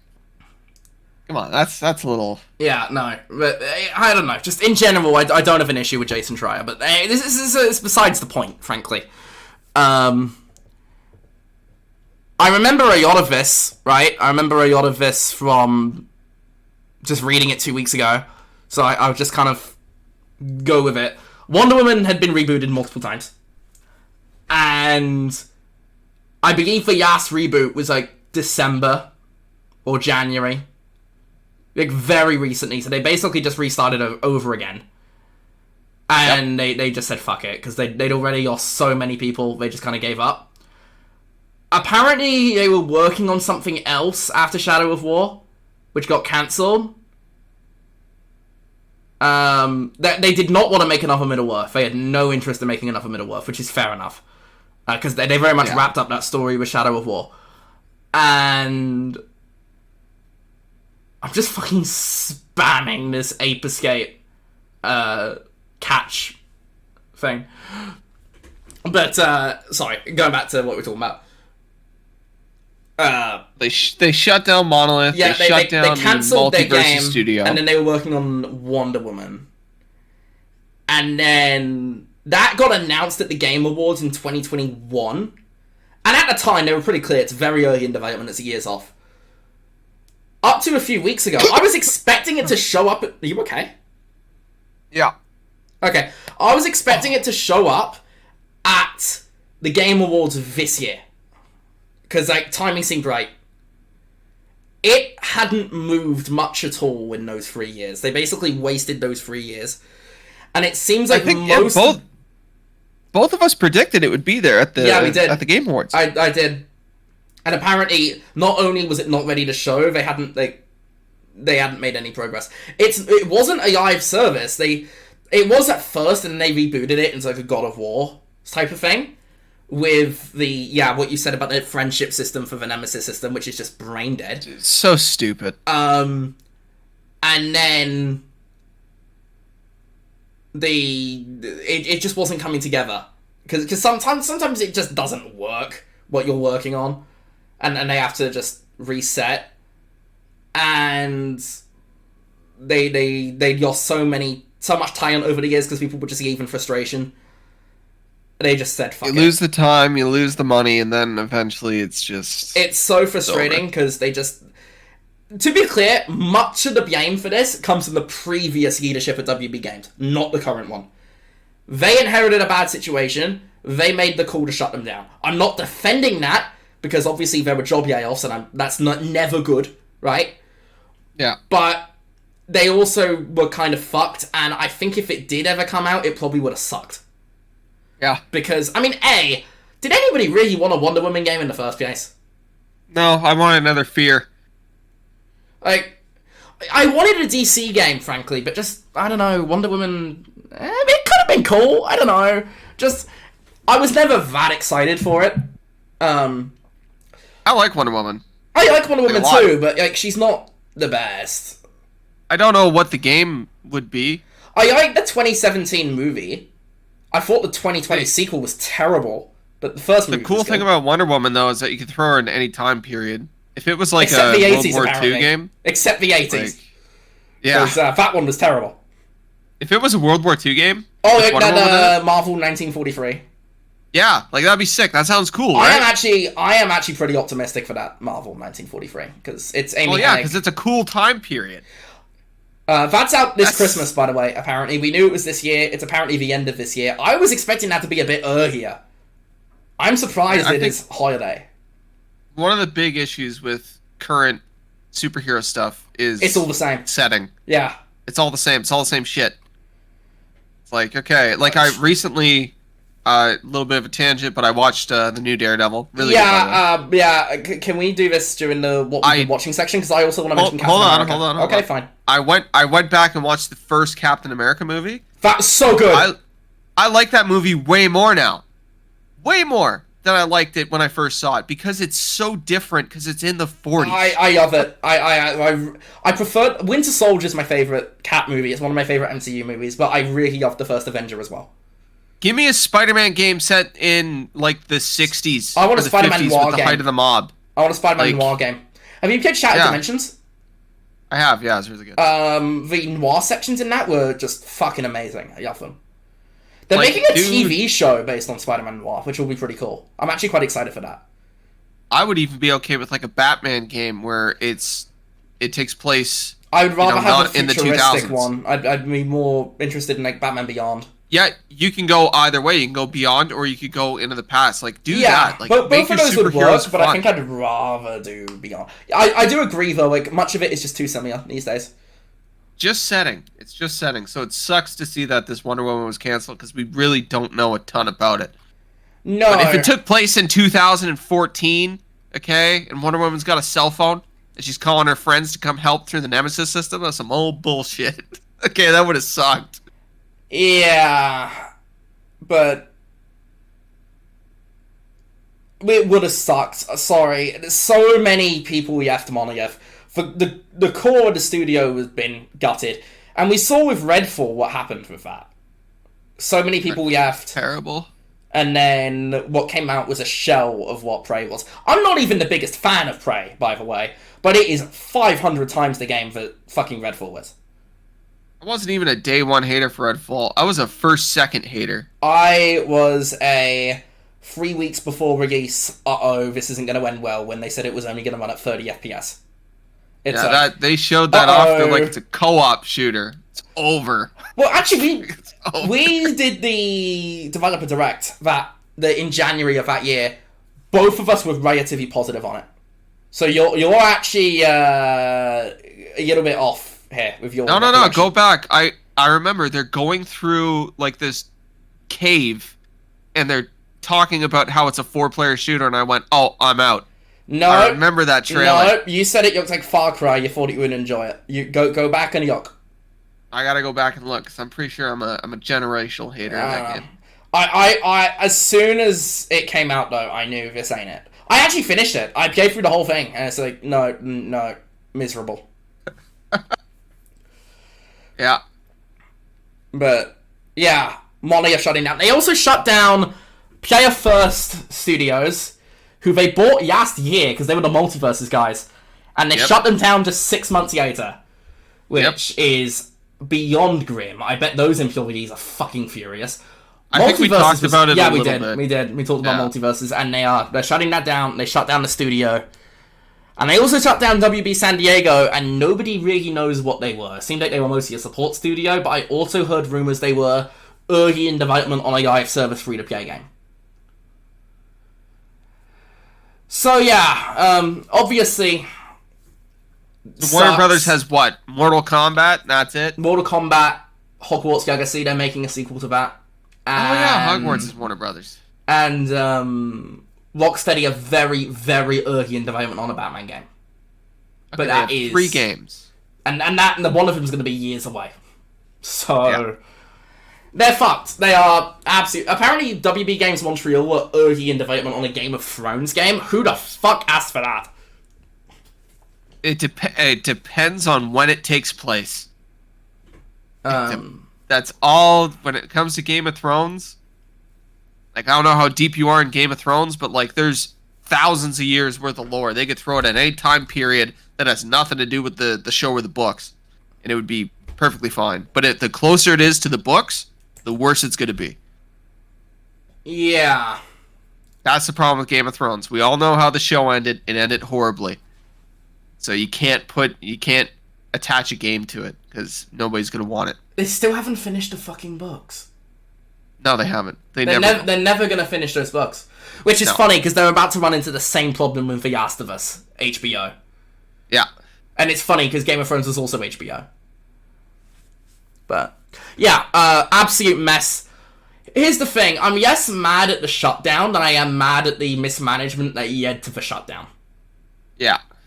The fact that Monolith was such a beloved studio. I'm not actually their biggest fan, honestly.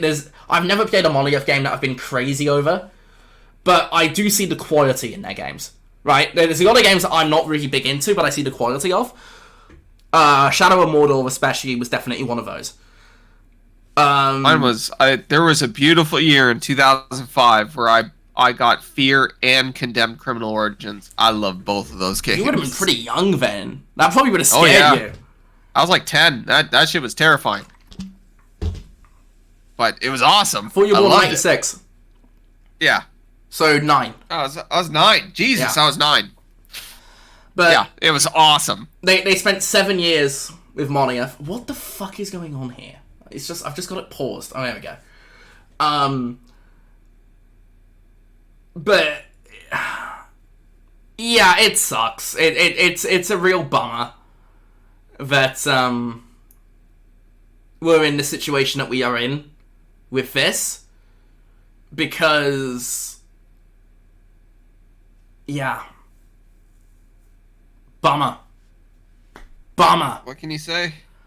But I do think it would have sucked, because so many people had been... They already left. Monolith didn't really exist anymore as a studio, as the old crew, and that's normal, by the way. Like, BioWare doesn't exist as an old studio, and fucking Bethesda doesn't. Bethesda kind of does, but like, you know, even Naughty Dog to a lesser extent. People do leave studios. That's normal. Yeah. But it's not. It's just a shame that they didn't try and rescue it, but they had already spent over $100 million. Yeah, and there was, to be fair, they basically had just rebooted it, so it would have been another $100 million to get it made. There is very low probability that would have been profitable, because it's not Warner Brothers. Warner Brothers is not Microsoft. When 343 fucked up Halo 3 times in a row, it took 3 times in a row before they were like, all right. And they still exist. They basically just fucking rebranded. Yeah, they're making a Combat Evolved remake right now, apparently. But WB doesn't have that money to burn. No, WB, even beyond the games division, we only talk about the games division. Their movie studio is just as fucked. Yeah, like they don't have that. Yeah, no level of. And they're also like self-owned, right? They're a public company of their own. They're not owned by like Microsoft or whatever. I mean, the parent company is Warner Bros. Discovery, which is just Warner Bros. And Discovery. Duh. So this was primed for what happened. Yeah. Like, there was no way this wasn't going to happen. But it does suck. Like, I'm not defending the decision. It obviously still sucks, but... Yeah. It's why I'm worried about BioWare right now. Because if Mass Effect isn't I don't think Mass Effect will ever release. I'm just skipping forward a bit, because it's like... The bit between levels where they just kind of waste time, so I'm just going to switch forward to its gameplay showing. But BioWare might just be gone, and I've been a BioWare fan since I've been like 6 years old. Yeah. Watching my brother play old BioWare games. Which is very unfortunate. I think we're ready to move on to the next topic, but I'm actually going to very quickly pause the podcast, because I'm going to switch the video from Astrobot to Indiana Jones footage, because we're going to... I guess it's time to talk about Xbox, unless you have anything else you want to say? No, just a sad situation. Yeah. Beer was really good. It sucks. Okay, I'm going to pause it and be back in 1 minute. Right, okay, as you can see, we now have Indiana Jones footage, because it just kind of fits better for this. It'd be a bit weird to talk about Xbox while playing... having Astrobot playing, yeah. But this is just... I skipped forward a few hours, because I figured just open world footage is more interesting than story footage with no sound. Yeah. Also, I think the opening of Indiana Jones is actually pretty weak. The first hour of that's not good. I'm going to talk more about Indiana Jones in a minute, actually, because I'll explain. It's a game that the more I think about it... So, not the craziest news for Xbox. We haven't got that much, because obviously they had their developer direct in January, which was episode 2? No, episode 1 of the podcast. Episode 1, yeah. There's been a few things, but not like anything crazy. Obviously, they're gonna have their big show in the summer. But what might not be there is Fable, because that's been delayed to 2026, which I kind of had a gut feeling might be coming. I kind of knew that wasn't coming out this year, and it's not. I'm always okay with delays. I'm always okay with delays, and they showed off a bit of footage, and I actually looked really good.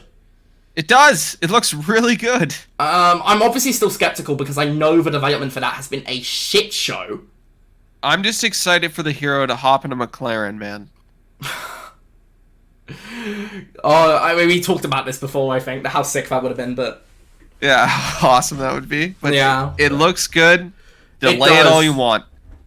Lay it all you want. I am a little bit... I'm not confident in it still, because I've heard it's such a chaos thing behind the scenes. But I'm a little bit more optimistic after seeing that footage. I think it does look very good. The fact that Microsoft are willing to take the time to get this right is an encouraging sign, frankly. And also, they've got a pretty big schedule for this year anyway, so they'll be fine. Not much in the way of, AAA blockbusters, but they got, a bunch of smaller stuff. I guess the Outer Worlds 2 is kind of AAA-ish. I think Microsoft understands that, nobody dislikes Fable. There's people that, indifferent people that about don't care, yeah. There's people that don't care, but I don't think I've ever met somebody who's like, yeah, I don't like Fable. It's either you don't care, or you're like, it was good, or you love it. Oh, clip through the floor, 0 out of 10. Sorry. So they could easily have another pillar franchise if they get this right. They could just boost Fable right up there. Yeah, maybe. I don't know.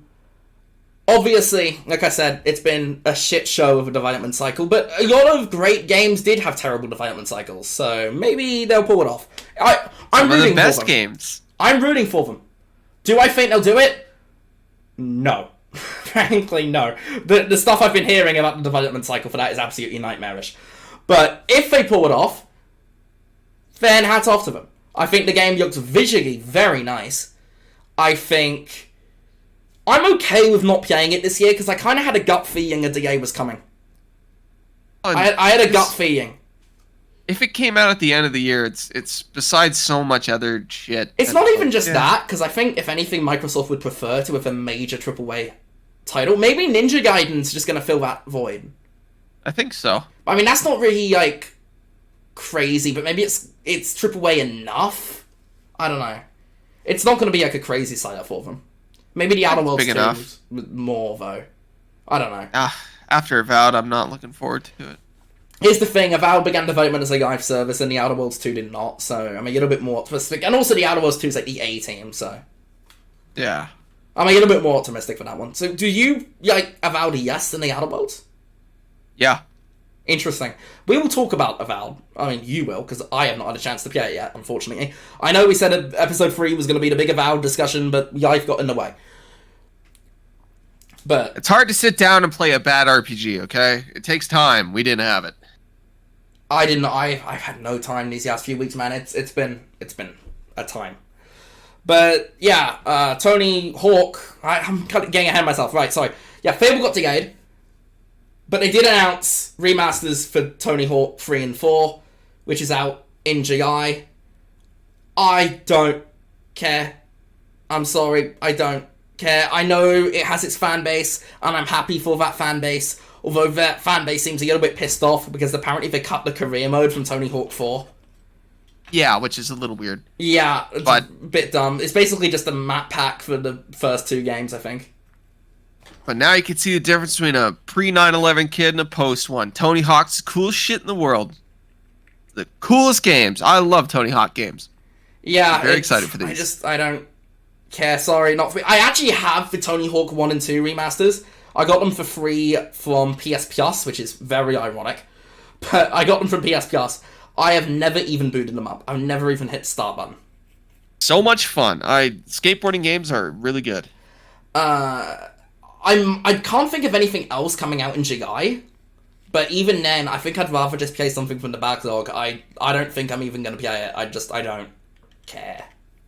I'll play it, just for nostalgia's sake. I just don't care. Which is like... I don't care. I don't think they're going to make me care. It just isn't doing it for me. I know it's got its fan base, and then fair enough. I hope you enjoy it. But well, if you missed the skateboarding wave, you're not going to get into it. That's just how it is, right? I enjoyed, what was the Ubisoft game? I was snowboarding. It was Riders Republic. We need another SSX. Get on that, EA. Speaking of snowboarding. A biker game. That would be cooler to me than a skateboard. Nothing else announced from Microsoft, but there were a few rumors.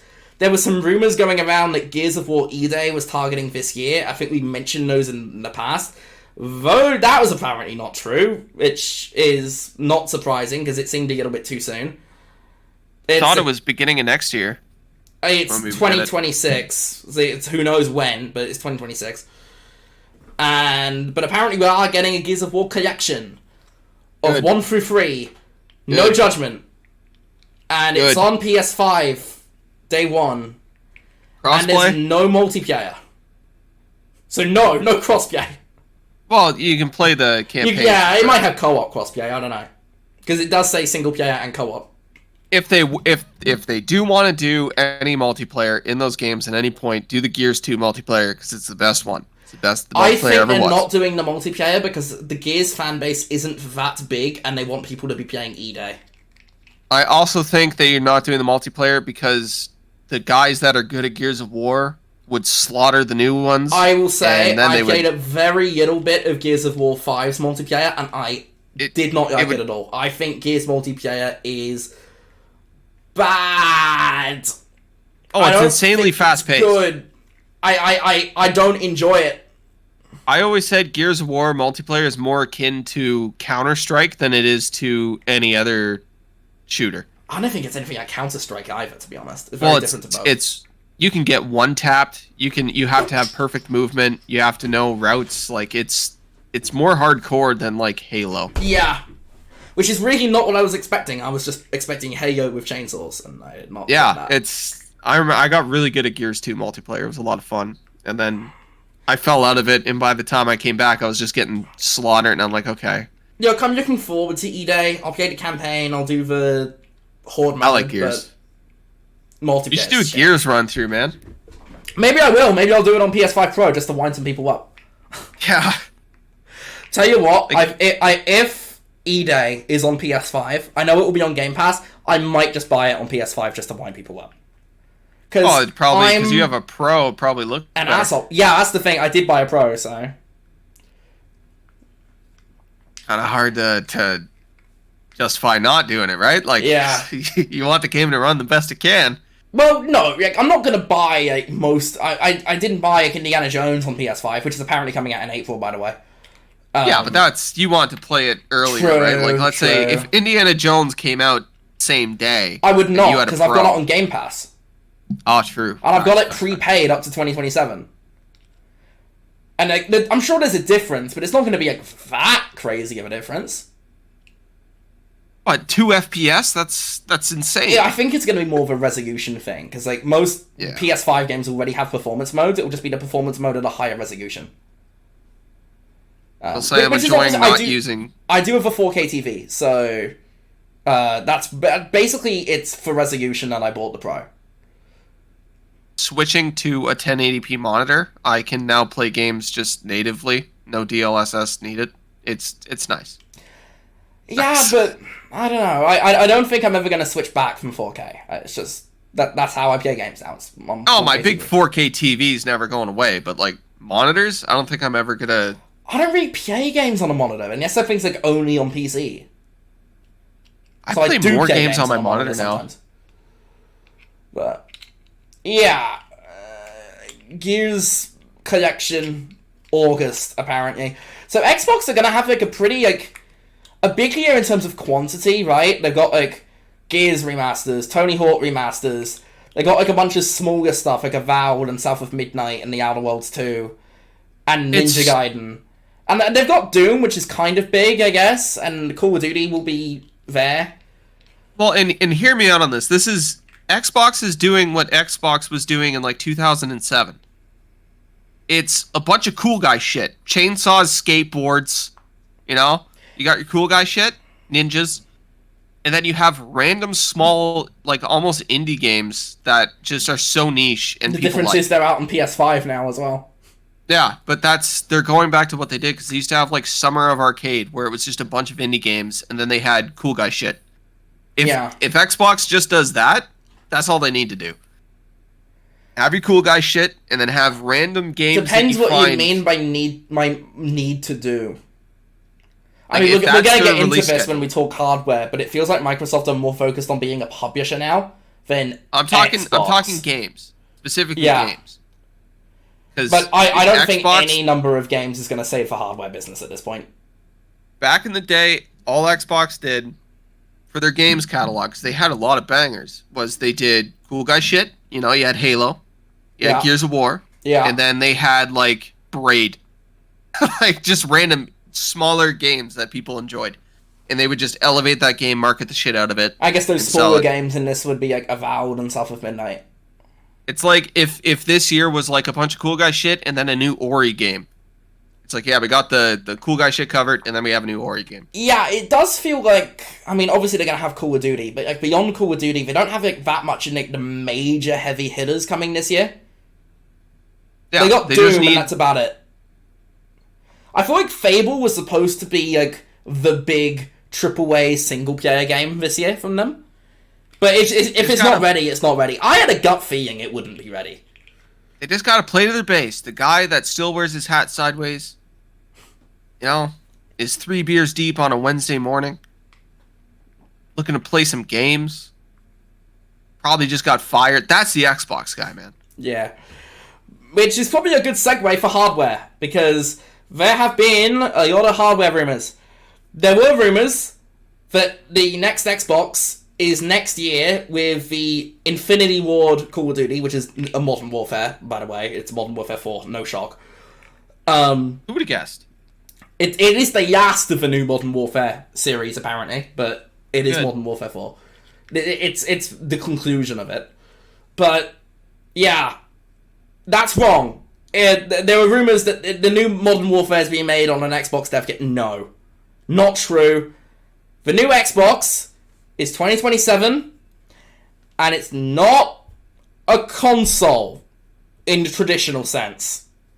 It's a Apparently. PC with a kind of like like the Steam Deck UI, kind Or of like that. the Steam boxes. Kind of, yeah, but more thinking more modern than that with the UI when you boot up a Steam Deck. Do you have a Steam Deck? No, I Okay. don't waste money. Yeah, it wasn't a great purchase, frankly, but I'll get to that. It's good, by the way. It's a good functional device. It just doesn't appeal to me. Yeah, as I was saying, it's going to be a PC, but like with a console-friendly UI, which is kind of consoles already, but consoles are also very dedicated. Games are developed specifically for consoles, and they're very closed-shop ecosystems.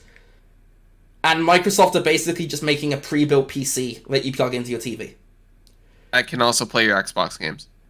Through backwards compatibility, we think. Yeah. So Honestly, it would be if some they sort do of that, emulation thing. I think I said on the was the Game Awards stream. If Microsoft just allowed me to plug in a mouse and keyboard and boot up Steam games, like, that's all they...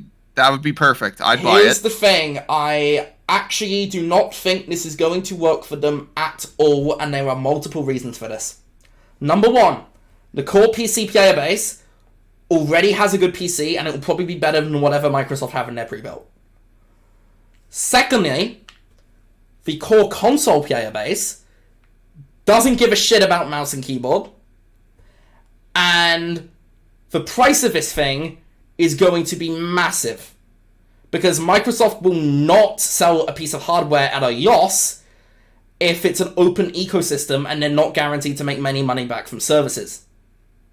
Depends on what this thing looks like and what it does, really. No, if it runs Steam, there is no way they sell it at a loss. You can bookmark that right now. If it runs Steam, it'll be at least $700. At least. Probably more, given the way tariffs are going with US and China. Obviously, there's other tariffs, but the China one specifically, probably going to make things even worse. I mean... $14,000. No.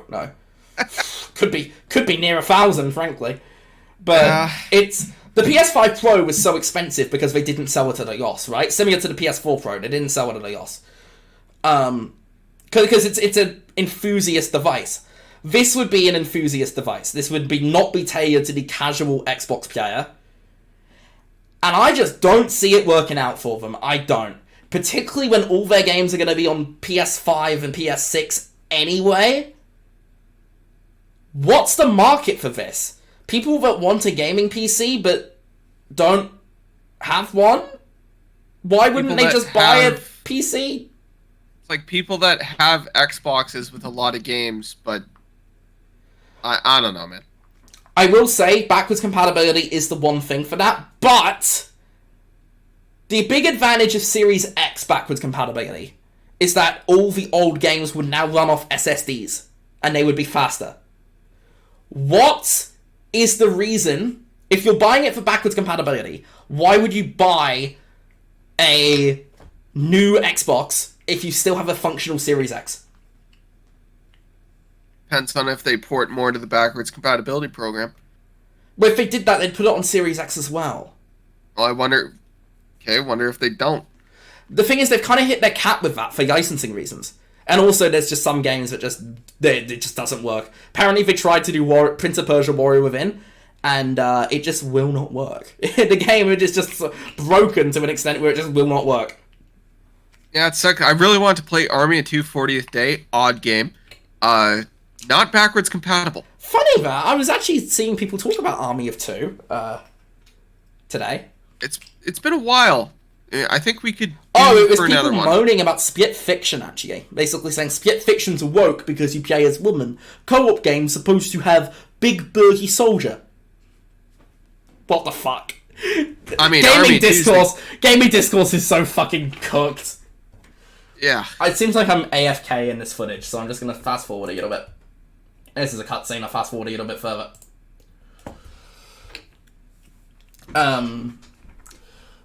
But yeah. I don't see that working. But I'll tell you what I definitely don't see working is the other piece of Xbox hardware, which is apparently in the works.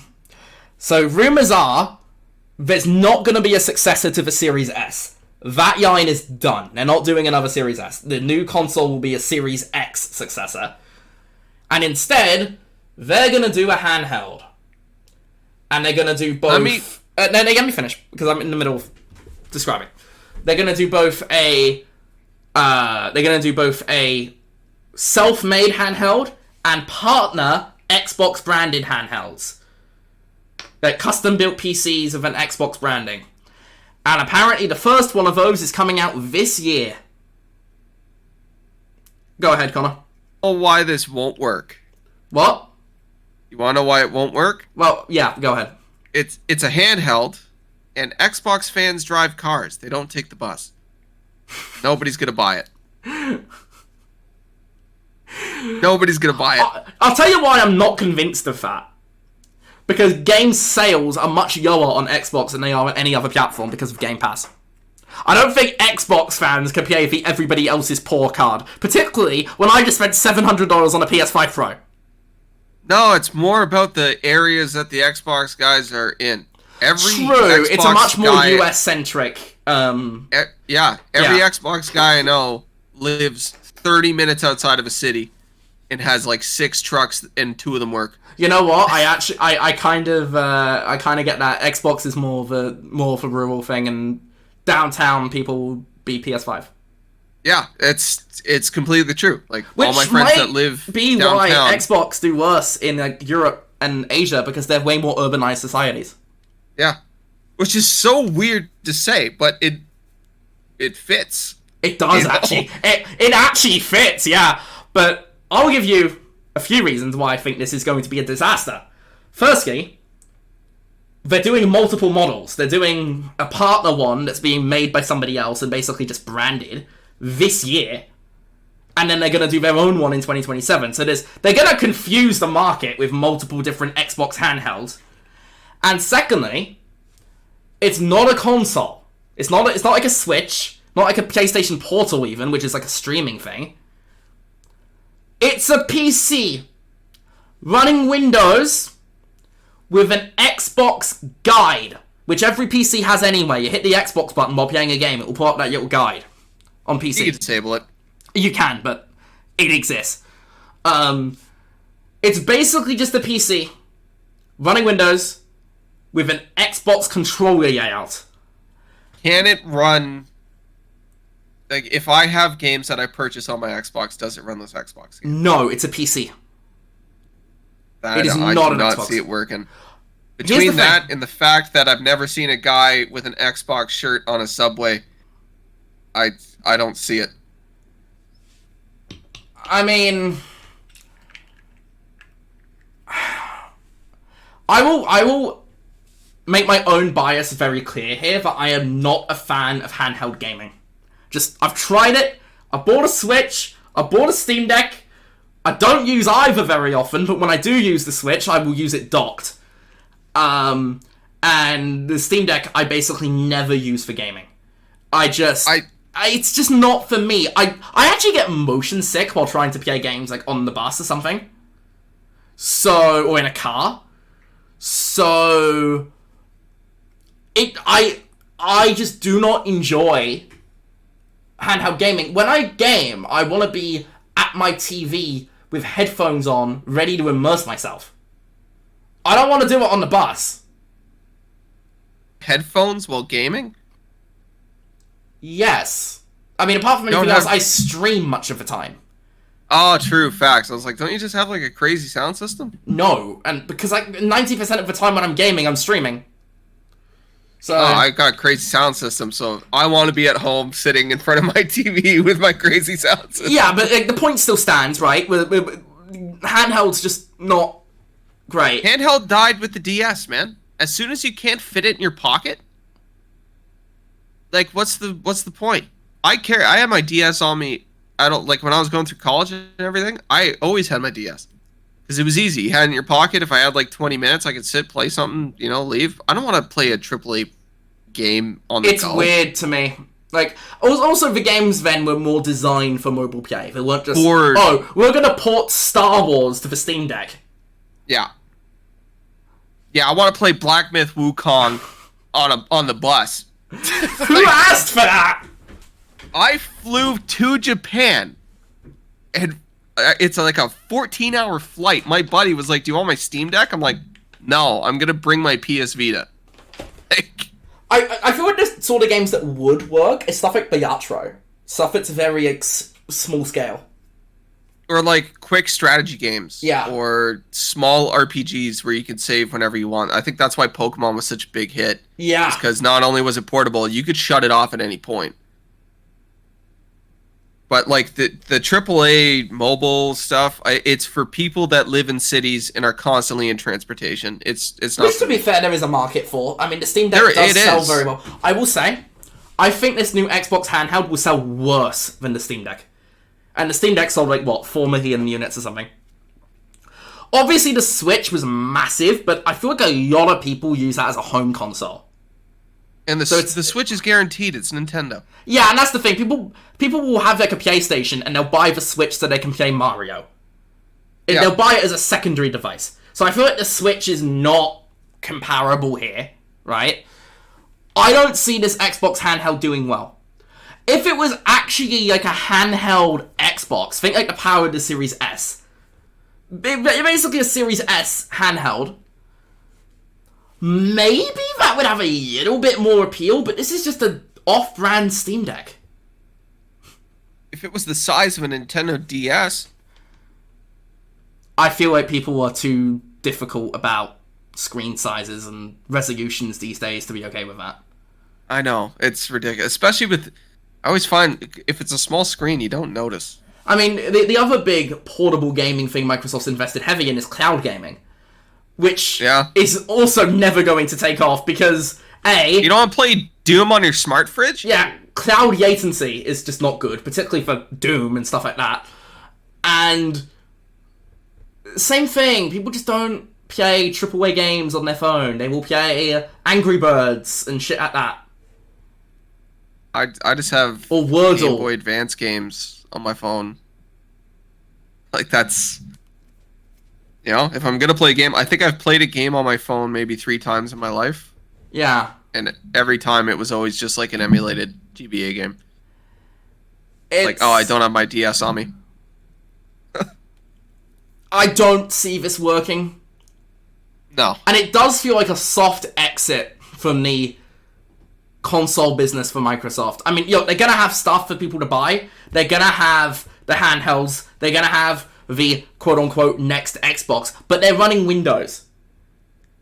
So... Microsoft... Phil Spencer said years ago that they've lost the console war. Right? It's over. Yeah. And this does feel like a soft exit. And... Obviously, people kind of said that about the Switch, which was kind of true, but it was less of a soft exit and more of a, we're going to go over here, do our own thing. Nintendo plays their own game. Yeah. And there's a reason why Microsoft and Sony only talk about Microsoft and Sony. Because the second you compare to Nintendo, it just shits all over whatever they're doing. It's like, oh, we sold 20 million copies of Horizon Forbidden West. And Nintendo's like, yeah, Super Mario Brothers Wii U port sold 19 million copies. Yeah. It's like, okay. Like, all right, Nintendo, why don't you go fuck off? You're ruining the fun of console warring. The console war's been dead for years now. We've sold 80 billion Nintendo Switches. And it's like, yeah, okay, man, just, all right. All right. Yeah, fuck you. Right. Although, it's funny how Sony keep putting up the estimate for the PS2. Yeah, they're just like, yeah, we found another 10 million. Yeah. Don't look into it. Oh, God. It's going to end up close between the PS2 and the Switch. It really could go either way. What was the funny one? The funny one was Smash Ultimate. I forgot that it sold like 32 million copies. So, like, I was so excited. Monster Hunter sold 10 million copies, and I was playing Smash with my buddy, and he's like, yeah, Smash sold like 32 million. I'm like, dude, stop ruining shit. Like, stop ruining shit for me. Yeah, but, yeah. I don't see this working for Microsoft. I mean, what it means is that there's not going to be, like, any dedicated Xbox releases anymore. It will just be a PC, and you'll be playing Windows games. So, like, games will be coming out for PS5 and PC. And you'll be playing... Weirdly, like, I don't know, like, Intergalactic or whatever, will be on Steam, like, a year later. You could play that on the next Xbox. So, technically, you could play Sony games on the next Xbox. Is it gonna matter? Is it gonna move the needle? I don't think so. Because I don't think this will succeed. I think it'll be too expensive because they won't sell it at a loss. I think the core fan base, the Colt Eastwoods of the world, they'll buy it. But do I think the average guy is going to buy it? Or do I think they'll just do something else? I don't know. I mean, Xbox has already declined pretty massively. I mean, the Series X is now pacing behind the Xbox One. And the Xbox One was not a big hit. It sold like half of the PS4. I like that all this can just go back to, was it Don Matrick? Yeah. That's his name? And I mean, we shat on Jim Ryan earlier, and he's definitely done damage to Sony, but Don Matrick killed it. Well, just killed Microsoft. Killed it. I get that kind of sounded positive. No, killed Microsoft as their gaming thing. Yo, Microsoft are a publisher now. They're gonna make a fuck ton of money off Call of Duty every year. They're gonna make a fuck ton of money with fucking Fable on PS5 day one, because that, I guarantee you that happens. By the way, Fable will be multi-platform. Maybe. Guarantee. Day one, it'll be on PS5. They don't care about hardware anymore. Because they're Microsoft. They're not micro-hard. That sounds crazy with that context. But our month is coming up! You want to see Microsoft, Bill Gates? Come over here. Jesus Christ.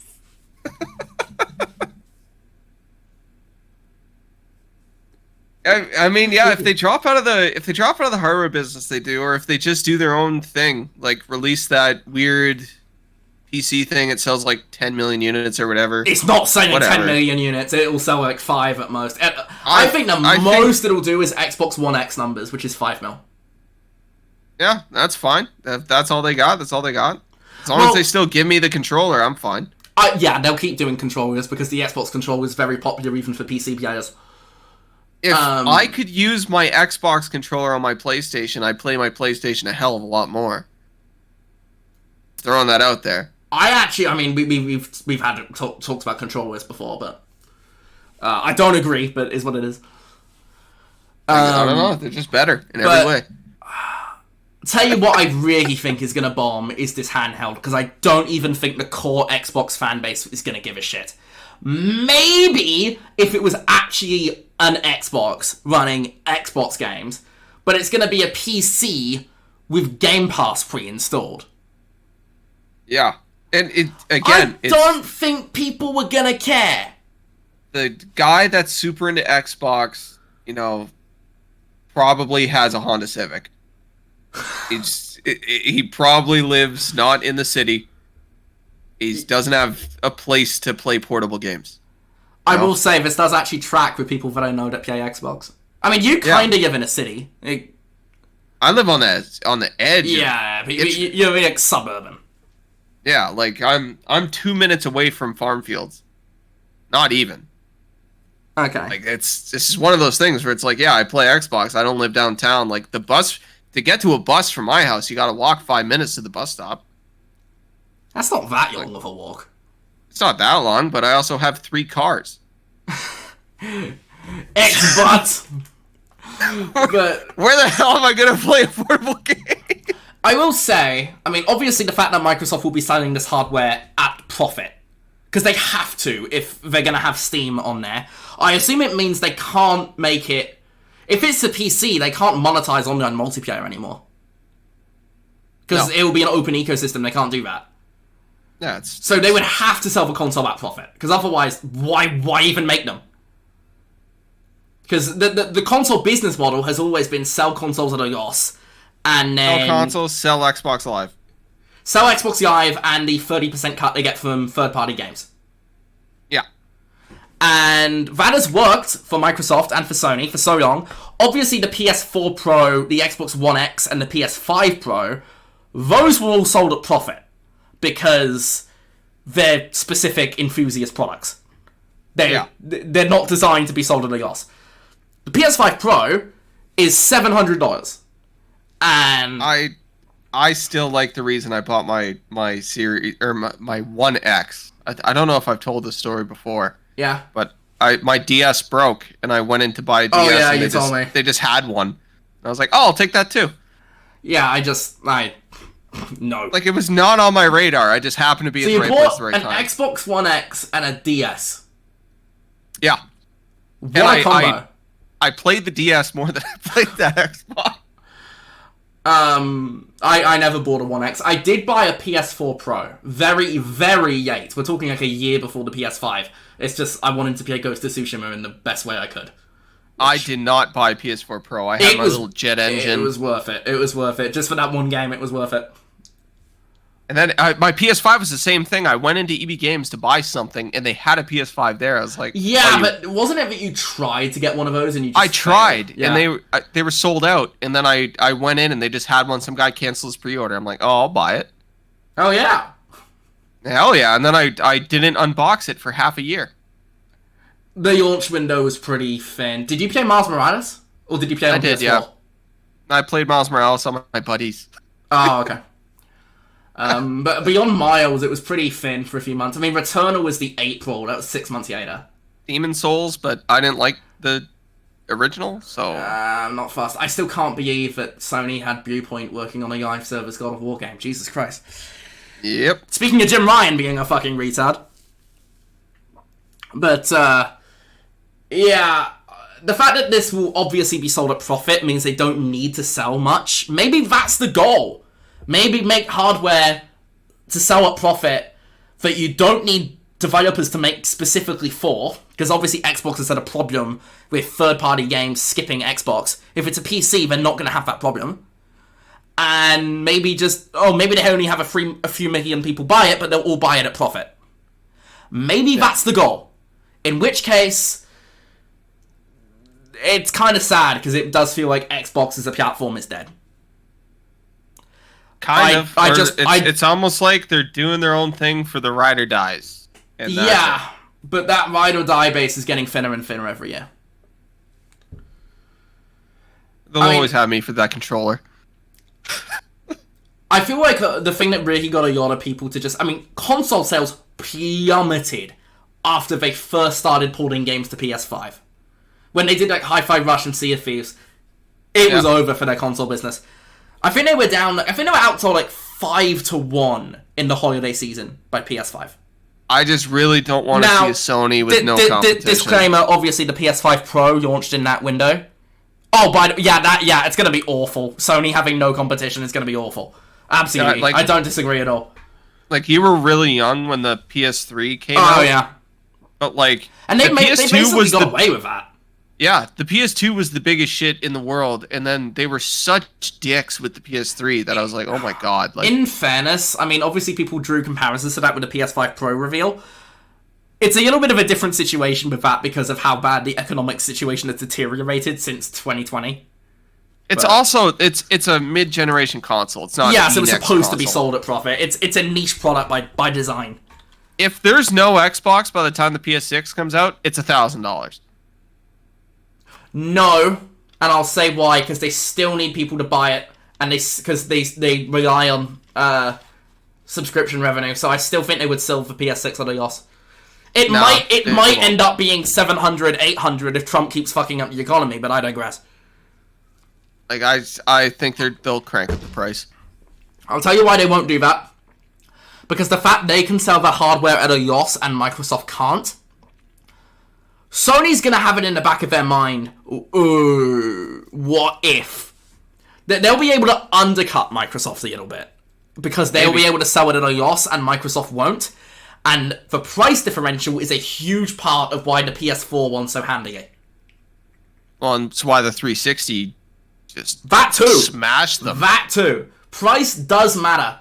It doesn't really matter for the Pro versions. But it wasn't until Sony like 2010. made sure they had a version of the PS5 at $399. They took a big loss on that digital one. But it was worth it because they sold a fuck ton of money and they're making big money on subscriptions. All of that profit has since been lost because of Concord. Yeah. But it was working. If Sony has like 2 more Concords, like, they're fucked. They're gonna get bought out by Tencent.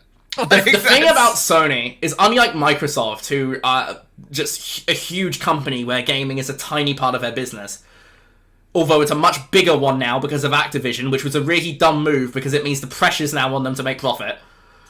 I need Sony to be good so the next PlayStation isn't the People's Republic PlayStation 2. Like, that's what I need, okay? Like, yeah. They mess up, they get bought out, it's over. Sega, pick up the ashes. Yeah, because the thing is, Sony have a film studio, they have a hardware, electronics thing, but none of those are particularly successful. The core of Sony's business is PlayStation. It is crucial for them, which is why they will not sell the PS6 at $1,000. They cannot fuck that up. It's too important for them. But I think that wraps up the Xbox segment. We wrapped it up by talking about Sony. Yeah. Shall we move on? I mean, we've got a few more topics, but I feel like those can kind of be done sort of rapid fire. Marvel Rivals. Yeah. That was a big one. They fired 6 people. It was a lot more than 6 people. It was like 60 people. It was like the whole Western studio. According to Forbes, it wasn't a ton. No, it was basically the entirety of a Seattle studio. All right. But yeah, the game came out. It's a big hit, and then they laid them up. Yeah, that is insane to me because Marvel Rivals it's a free-to-play game that made over $100 million in microtransactions in 1 month. It has had 40 million players in 2 months. It is quite possibly the most successful new release of the PS5 era. Yeah. It was huge. Which, by the way, goes to show how badly Concord fucked up, but I digress. That's enough of making fun of Concord. The fact that developers still lost their job, despite that, this industry is so fucked. we talk about things, and, we'll talk about the state of play. There'll be things that are cool, we're excited for. The gaming industry is in a horrendous state right now. It's a mess. Which, of course, ties into the other thing, and there's a reason I put this directly after. NetEase have also apparently pulled funding from, almost all of their Western studios. They're refocusing on, Asian development, because it's cheaper. Well, here's the thing. They had a bunch of, not indie, but, double-A games that they were funding. Star Wars Eclipse from, Quantic Dream. They had the Rebel Wolves. You know that? Did you see the trailer for that Rebel Wolves? There was that vampire game from CD Projekt Red guys. Oh yeah. Yeah, that existed. That God of the Dawnwalker. That looked very cool. There's a few others as well. NetEase had their hands in a lot of different pots. I think Bungie. They had one with Bungie as well before they got bought out by Sony. Which, by the way, that's another thing Sony had this year. They got Marathon. That'll be interesting to see how that goes. It's gonna fucking bomb. It is gonna bomb, though. I don't know. I don't think it'll bomb. I think it depends on their expectations. If it does Helldivers numbers, and they consider that a success, I could see it being Helldivers numbers. But if they want it to be Marvel Rivals numbers, that's not gonna happen. No, it's not. So Bungie's as a studio is just cooked. I don't know. It depends. It kind of semi-cooked. Yeah, you're turning into a robot on my end. Can you hear me now? Yeah, you're good. Okay, I must have been just a bit too far away from the mic. I'd say semi-cooked. But yeah, NetEase pulled a bunch of funding from the Western studios. And I don't know why you said good, because there's a lot of games coming up that were relying on that funding. North American studios have been dropping the ball. In general, sure. Not all of them. There's definitely been some that have done well. Maybe. I will say definitely just in general. But not good. I don't agree. Very bad, actually, because you have a lot of developers scrambling for funding. By the way, that Rebel Wolves team that was working on Beyond the Dawnwalker, they said they did secure funding. But there were a few...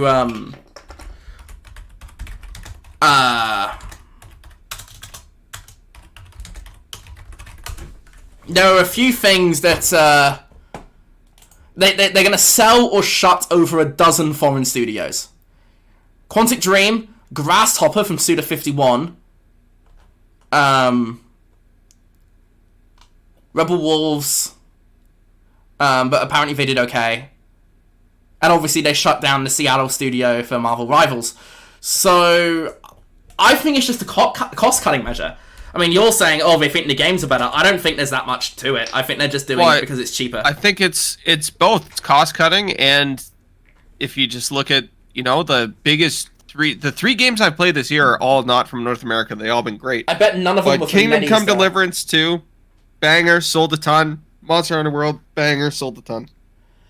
I mean, Both Kingdom didn't Come come from Deliverance- North America. Kingdom Come Deliverance 2 is a Western studio, though. I didn't say North America, I said Western. I'm just saying North America. Right, okay, but European studios are also affected by this. Rebel Yeah, Wolves is they based in shouldn't be doing Poland. that. They should be funding European studios. Expedition 33 is my most hyped game of the year right now. Yeah, but European and French, which is weird because it's French. yeah, no, Western studios basically means like everything west of Asia, which is dumb. I don't know why you call Poland a Western studio, but I digress.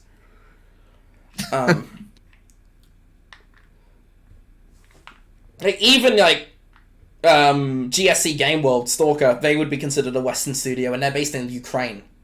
So Are they a Western studio? yeah, they're a Western studio. I can't say the joke I was gonna say. No, you can't.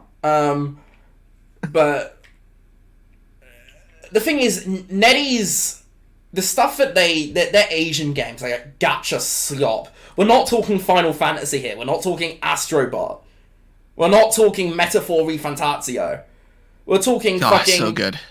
Xenius Zone Zero and that sort of slop. And So- that shit probably makes more money It than does, all which those is- games combined. Yeah, probably. It does. Which is a shame, because slop. But not good. Not good. NetEase pulling funding. Bad. Very bad. I got one friend that plays Honkai Star Rail, and he has spent more money on that game than I've spent on games in probably 5 years. Yeah, that's not good for the industry, by the way. That's insane, is what that is. Yeah. Anyway, are we good to carry on here? Yeah, to more... More chaos. So, do you remember after Call of Duty World War II came out in 2017?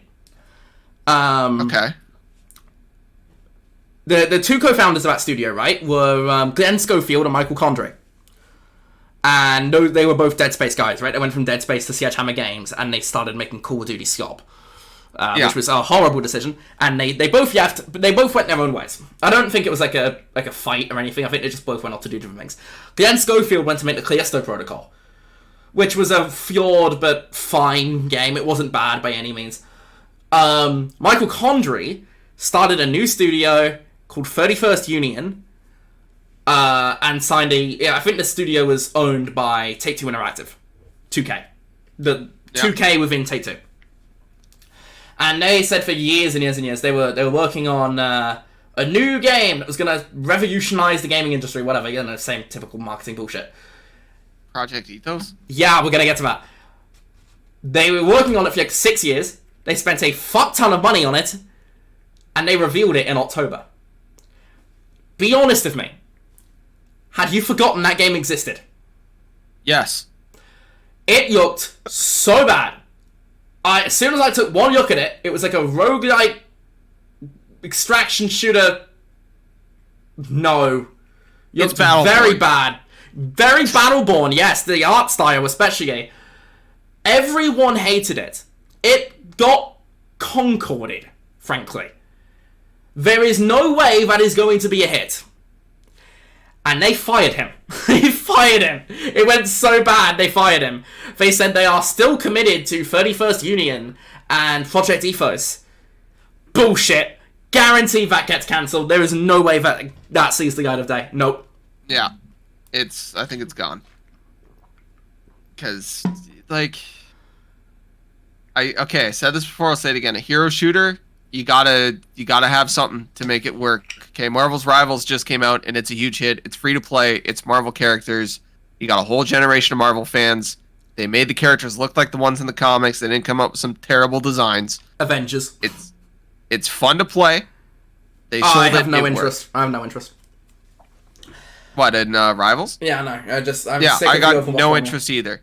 But you have Overwatch 2 has been shedding players like crazy, so they just picked them up. Here you go. Here's a free game that's fun to play. It's very enjoyable. We're going to pay a bunch of streamers to play it. Apparently promote it, and Overwatch it's gonna 2 work. lost 40% of their player base in that month. Good. Overwatch 2 was terrible. I don't think it was terrible. terrible because I reviewed it, right? I'm like, I think this is a weaker game than it was before they slapped 2 on it. Well, it's funny because all the things they did to make it Overwatch 2, they're now reversing, yeah. It was the most pointless sequel of all time. Because they only made an Overwatch 2 so they could monetize PvE. And then they cancelled the fucking PvE. Yep. Insane. Blizzard. One other thing to mention. Because we made fun of Veilguard in episode 1. We made fun of Veilguard in episode 2. And now it's time to make fun of Veilguard again. Because just 4 months after release, Dragon Age the Veilguard is now free, included, on the basic tier of PS Plus. The one that people only have to play online multiplayer. You now get Dragon Age the Veilguard included. Gratis. But all these people online were telling me it was a hit. Immortals of Avium took longer to come to PS Plus. And that was only like 6 months. Yeah. It bombed way harder than they're getting on. It bombed hard. Yeah. It is a mess. It's a mess. It sold less than like the Paper Mario remake. Like it's brutal. That's brutal. Do keep in mind they never actually said sales. They said players, which includes people that play it on EA Play and people that use the Game Pass trial. And what was that number? 1.5 million? 1.5 million players, not necessarily 1.5 million sales. Okay, so it got outsold by probably everything. Except for, like, Metaphor, yeah. It got outsold by the port of Dragon Ball Xenoverse 2 to the Switch. It got outsold by Astrobot before it won Game of the Year. And Astrobot's been selling pretty big since it won that. It probably got outsold by the Resident Evil Revelations collection. Okay, I wouldn't go that far. I would go that far. I think it probably got outsold by the Dragon's Dogma 1 port to the Switch. Or the Bayonetta Switch port. Like, I'm thinking, like, what's a niche game that was ported really late in its lifespan that probably outsold this? It probably got outsold by Resident Evil 6. The port of Resident Evil 6 to the Switch. I don't know, but I think it did. If it's already on the lowest tier PS Plus, I have it. It was the first game I installed on PS5 Pro, which is probably who knows, maybe I'll actually play it and like it, but... What, Dragon Age the Veilguard? I don't think I'm gonna like it. I've seen the clips. Don't do it to yourself, man. Don't do it to yourself. I have it installed. I 100%ed that game. I got every achievement. I did that with Avatar. I spent 55 hours and I 100%ed Avatar. Yeah, that was quite possibly the most miserable period of my entire life. There was so many people telling me that, oh no, you just hate it because of X or Y. I'm like, no, I'm going to show you. You're transphobic, bro. You're transphobic, apparently. I'm like, I will play 100% of this game just so I can tell you it's bad. Look, like, I'm that petty. I will say, I am, politically, right, relatively, like, center-ish, but, like, libertarian center. Which means, like, I am very pro-LGBTQ. It means gay, right? It means pro-gay. It means pro-gay. Right? I don't have any issue with any of it. I want to be very clear with that. When it comes to stuff like this, I definitely lean libertarian. But, and not necessarily but, the problem with Dragon Age isn't that it's got, like, gay people or trans people, whatever. The problem with Dragon Age, from the writing that I've seen, because again, I haven't played the game, I'm not going to make any final judgments, it's that the writing is as subtle as a sledgehammer, and I hate that stuff. Take your game seriously. It's so bad. It's so bad. The writing is so bad. It's not... They fucked up so much. I don't need to play... I don't think I need to play the game to know that the writing's bad, because I've seen the clips. Not even just the characters, just like the lore, what they did. Like, Dragon Age it's over. Oh In yeah, my mind now, there's no way to make another Dragon Age now. and the problem is that it is retroactively ruined Inquisition for me. So now when I think of Dragon Age, I'm just gonna cut it off. Inquisition is the only Dragon Age I played, and I did not get very far in it. I thought it was very dull. Like, there is now Dragon Age Origins and Dragon Age 2, and that's it. I don't even know if I'll go back and replay those. And I love those games. I do say I want to play Dragon Age Origins at some point because everybody says it's good. It's so much fun because the characters are good. I you know you can finish everything. I heard that I should play the Xbox version because the PC version's busted. You can get around it really easily. Okay. Like, really easily. But I think that's everything to mention in terms of the news. And yes, there's anything else that you want to mention? Good Dragon Age, man. Oh my god. Okay, but is there anything else? No, just killing my favorite franchises. One by one. Yeah, well, I mean, we're all gonna grow up and see our favorite franchises die in flames, so... Yeah, pretty much. So what we've been playing, doing, watching... I kicked this off last time, so you start. I've been playing, watching, doing a lot. I said earlier I started the new Daredevil. I think there's only 2 episodes out. Let's do playing first, because also I got something MCU related to mention before we talk about Daredevil, so... Alright, then we'll start with games. Yeah. I've been playing Monster Hunter, bro. I knew that's what you were gonna say. Okay. Dude, this shit is so good. It is so unbelievably good. I understand some of the Monster Hunter diehards don't like some of the new mechanics in the game. I've heard very mixed things. It is more fast-paced than the older Monster Hunters. Like, you can hunt now very quickly compared to before, and the monsters are always on the map, which some people dislike.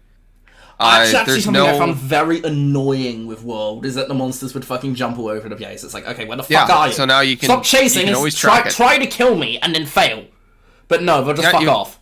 That's not fun. You also get a mount, and it's a better version of the mount from Rise, so you get across the map a lot quicker. Yeah, it's open there's world, no right? more. Yeah, there's well, it's kind of open world. What it is normally you played a little bit of World, right? I played about. So 8 you know how hours. you had I played like a fair bit. You had like the big hub, and that's where you accepted quests. Yeah, that was so dull. So dull. You still have the hub. The hub is just on the map. So you accept the quest, you turn around, and you walk out, and you're right there. There's no transition period. There's no nothing. You're just right there. Okay, so it's an open world. Yeah, so you can be, but it's like different areas. Sorry to interrupt, but why did I just pull out a collectible and try and fight it with it? What the fuck did I just do in that clip? Sorry, carry on. I just found that very odd. Basically, like, there's, I think, 6 areas or whatever. Yeah. And then, yeah, there's like a base camp, and then you can set up your other camps, and you accept a quest, you immediately leave. That's their version of open world. I would not call that open world. I think the people saying it's open world are like it's not. It's really not. It's just zones, but you can accept quests. Okay, so it's like connected zones. Kind of. But like you can't walk from the desert to the forest without a load screen. Okay, so it's open world in the sense that like Avowed is open world. Yeah, that's probably a better comparison. I'm about 80. Hold on, let me look up Steam here. I'm 82 hours in. So you're playing on PC? I'm playing on PC. It's the first time I've bought... what are the Steam reviews out for this? Because I heard they're very mixed.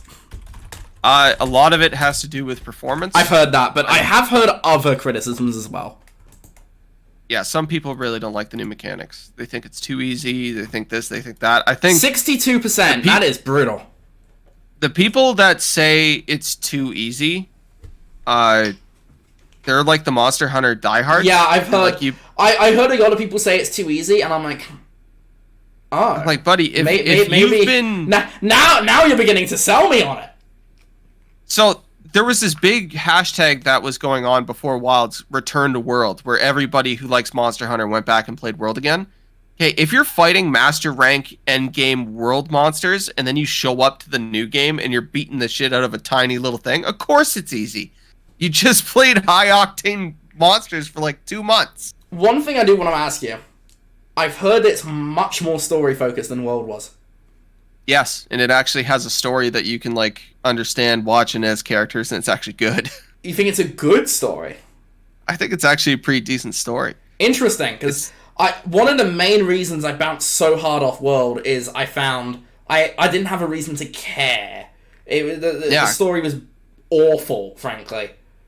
Because normally it's just like, there's a monster, protect the ecosystem. That's Monster Hunter. Yeah. If you want the lore, you read the descriptions. It's like Dark Souls, you know? You have to fucking figure it out yourself. So it's easier, and there's an actual story, and it's a little bit more streamlined. You're kind of selling me on this. I don't have time to play it right now, but maybe like in future. And it's honestly a lot of fun. Would you prefer it to World? I think Wilds is a better game than World. Interesting.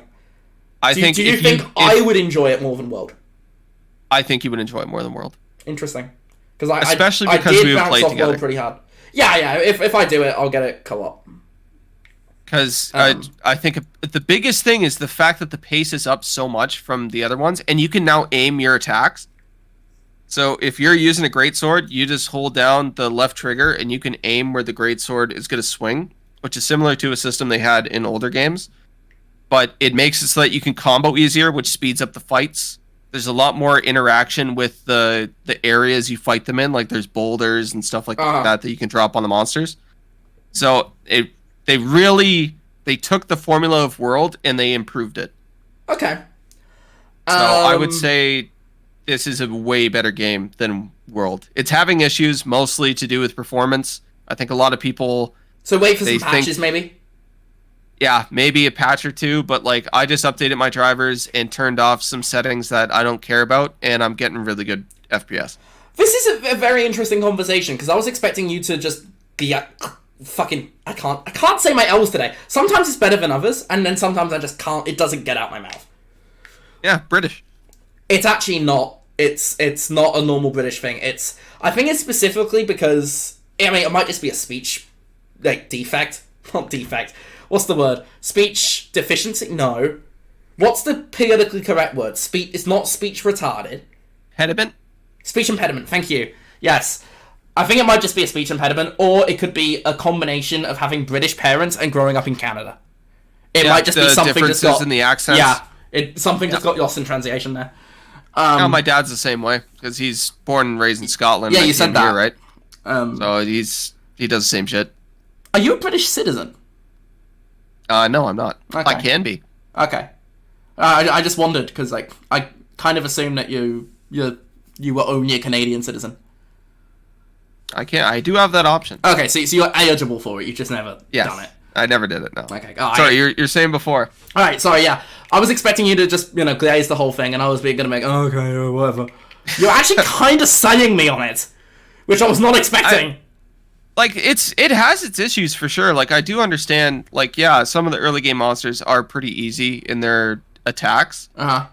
But at the same time, some of the later game monsters and like returning ones, they change their movesets, so it's actually fun to fight them again. But the pace of the game is so addicting because you can fight a monster. It takes like 6 minutes, and then you can fight a monster that takes like 15 minutes, and then you can fight another one that takes like 3 minutes. And why have I... That's all chained together because of the quote-unquote open world. If you finish a hunt and there's another monster that just showed up, go kill it. You can go take it out. Yeah, I just want to very quickly say, if you're watching this on YouTube or the video on Spotify and you saw the gameplay skip forward, it's because I didn't know why the game was paused, so I just skipped forward a bit. But yeah, I have one question for you, Connor. Yeah, shoot. I get these are very different games, but if you had to pick one, do you prefer Monster Hunter Wilds or Kingdom Come Deliverance 2? Oh, fuck, that's tough. What would be your game of the year so far? Let me think on this, because they're, like you said, they're two very different games, but at the same time, they're also similar. One other question I would have, this might have a slightly different answer. If I only had the time to play one of those two, given my tastes, what do you think I would prefer? I can answer the second question faster, so I'll go with that one first. I think would you play Kingdom Come 2 on PC? Probably not, because I don't think my PC's strong enough to run it. It's pretty optimized. But I would say Monster Hunter. You think I prefer Monster Hunter? I think the survival elements of Kingdom Come Deliverance 2 would bother you a lot. Are they any, like, more severe than, say, like, Red Dead? Yes and no. Because, like, I was annoyed by them in Red Dead, but I was able to push through it. Because, like, you have to eat and stuff. Like, that's normal. But, like, if you get hit in combat, you lose stamina as well as health. Okay, that doesn't seem too crazy. And, like, you have to sleep. You have to wash yourself. Like, if you don't keep yourself clean, you get less points on your speech checks and stuff like that. Okay. You have to wear certain that clothes. stuff I actually kind of like. The fact that the world's so reactive in that way. Yeah, so that is actually kind of appealing to me, to be honest. But I think the saving is the thing. Yeah, that's the thing. Most. That's why I say PC, because you could just download a save whenever mod. Okay, let me rephrase again. If I played on PC with a save whenever mod, would you think I would prefer Kingdom Come Deliverance 2 or Monster Hunter Wilds?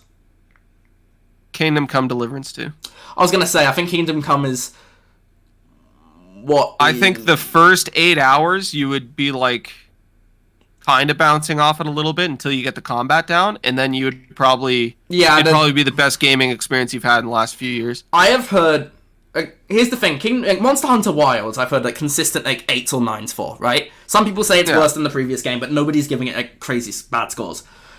With Kingdom Come Deliverance 2, I'm either hearing it is not good or the best thing they've ever fucking played. There's not much in between there. It is one of the best games. It's basically Death Stranding discourse all over again. Yeah, I would say Kingdom Come 2 is up there with the best games I've ever played. The story, the characters, the combat, the world, especially the world. Like, when you get into Kuttenberg and you're just... like, it's a giant city. And it's so accurate to what it is. It's such a neat experience. I will say, when Kingdom Come Deliverance 2 finishes, that's it. Whereas when you beat the story in Monster Hunter, that's when the story starts, because there's 2 parts to it. Is a bit of a turn-off for me, because I'm kind of sick of endgame systems. Because, like, Monster Hunter's version of an endgame is you have, like, your tight, like, 12, 13-hour story. Oh, I thought it was, like, 50 hours. Okay. And then it's, like, the aftermath of whatever you just did. Okay, I figured it would be, like, 50 hours. So there's 6 chapters. I think 4 chapters is the main story, and then 2 chapters is, like, the post-game story. Okay, so if I wanted to just do it for the campaign, I could do that, like, relatively short. Oh, we could run through that campaign in less than 20 hours. Oh! Okay. Like, the full, like, everything. Like, chapters 1 through to 6. That's a bit better, frankly, because I remember I played Monster Hunter World, I played it 10 hours, and, like, I had, like, barely scratched the surface of it, and I'm like, I'm not enjoying this enough for another 50 hours. Because, like, it's the way they're doing... So they're why doing is it so much shorter than World? Because they're doing it title update. So, so they just shipped it incomplete. Okay. No. How Monster Hunter works is usually, because Rise was like this, and World was like this to an extent, where is this the title update they showed off at the State of Play? Yes. Okay. That's the first title update. So basically, every month, they add new monsters. Okay. Until the big expansion down the line. Yeah. So you have, like, your tight story. Iceborne equivalent. Yeah, so you have your 30 monsters or whatever that are in the game, and then the Iceborne will have another 30 monsters, and in between that, they release 10 monsters, usually with some story content for free. Okay. But why is it shorter than World? Because I remember people said World was about 50 hours to beat. I think it's shorter than World because it's a little easier. Okay, yeah, that's part of it. In my opinion. I'm better at Monster Hunter now than I was then. The fact that it has, like, an actual story... and there's no Elder Dragon bullshit. Like, with World, you're fighting that big Zor Magdros, like, the big rock thing. Uh-huh. And, like, that raid takes, like, 30 minutes. And, like, you have to do it, like, 4 times. All that shit's cut out. Okay, so... you fight every monster in the game as part of the main story. Okay, so it is more streamlined. Yeah. It's honestly that is better. actually... that's kind of shifted my interest level significantly, what you've been saying. And, like, if you want to... do a bunch of, like, there's optional quests and stuff, there's side quests and everything. Or if you want to just grind gear stuff, like, you can tack on hours very easily. Interesting. Okay. So, to answer the other question, what is your game of the year thus far? You have to Monster pick one. Hunter Wilds. You think you would prefer Monster Hunter to KCD2? I'm probably gonna end up playing Monster Hunter more, so yeah. But it's fuck. It's hard, I see. Okay. So tough because the final 4 hours of Kingdom Come Deliverance 2 was like the best thing I've ever done. That was me with like Arkham Shadow. Like, the last 4 hours of that game were just holy shit. This is amazing. Because like the situation you're in, like I won't spoil anything. I'm just like the situation you get put in, and the stuff you have to do, and the conversations you have, and the everything comes to a head at the end of the game, and they did it so well, so perfectly that like. It's hard to, like, fuck, that was so good, right? Yeah. I hear you. Again, it's when it's over, and I don't know if I'll go back and run through the main campaign of Kingdom Come Deliverance 2 anytime soon. Paused again. Sorry, go ahead. That's the Indiana Jones issue. You're pausing because you're going to try to find something different. It's not that. It's a good game. It's a good game, but, like, sometimes you get bored, you know? I will say between the two games, like Kingdom Come Deliverance 2 and Monster Hunter Wilds, I've not been bored at all with my entire time playing them. I think I finished Kingdom Come 2 Deliverance 81 hours is what I've played of that game. So I played roughly the same. Okay. I'm going to ask you a different question. Let's assume that like neither of these are winning Game of the Year at the Game Awards because there's fucking loads out this year. Let's say one of them gets nominated. Given, and keep in mind that World did get a nomination in 2018. Which one would you rather see get recognition at the Game Awards? Kingdom Come Deliverance. I was gonna assume you were gonna say that because it's. I am very impressed with. I mean, obviously I haven't played it, but like on a scale level, I'm very impressed with what they pulled off with a team with like a relatively small team and $40 million budget. What that studio did, they did better than any AAA developer has done in a long time. The first game was developed with a Kickstarter. Yes. And obviously they have a much bigger budget now. They're owned by Embracer Group, I think. I think it's Embracer Group that own them. Who owns Warhorse? It's Embracer, right? I think so, yeah. So obviously they have a much bigger budget now. But even just like the acting and the characters and like everything around it is also done so well. Like for a small studio, I don't know how they pulled it off. Yeah, I will say, having not played it yet, I'm definitely impressed by what they've managed to do. Oh, also in Wilds, I forgot to say, you're a voice protagonist in this one. Yeah, I found that very off-putting with World that you were not a voice protagonist. Yeah, that's Monster Hunter's never really done that, so it's kind of nice to have that. So that's the first time they've done that? I think so. With Wilds, rather? Like a full voice protagonist that actually talks, yeah. Okay. Also, another really cool thing about Wilds, I know I'm going to keep harping on, your handler follows you in the world. So at any point, if you want to jump into a quest in a different zone, or like if you need to go do like a certain quest or whatever, she's right there. So you can literally turn, press the A button, and pull up the screen to select a quest. So you don't have to go back to base camp to start a new quest. Okay. So you could just keep it going, which is so useful. Yeah. Like that is so useful. So it flows better. The flow compared to World is way better. Some zones in World I like more. That's because I've played I think I have like 1,400 hours in World. Okay. So obviously I really like that, but the new stuff is growing on me very quick. Like very quick. Okay, fair enough. The last thing. No, I don't think I have anything else to mention. You played anything else in the last 2 weeks? Or 4 weeks, rather? I've been playing a lot of Crusader Kings 3. Oh, that's been out for a while. Okay. Anything crazy to say on that? I know you like it.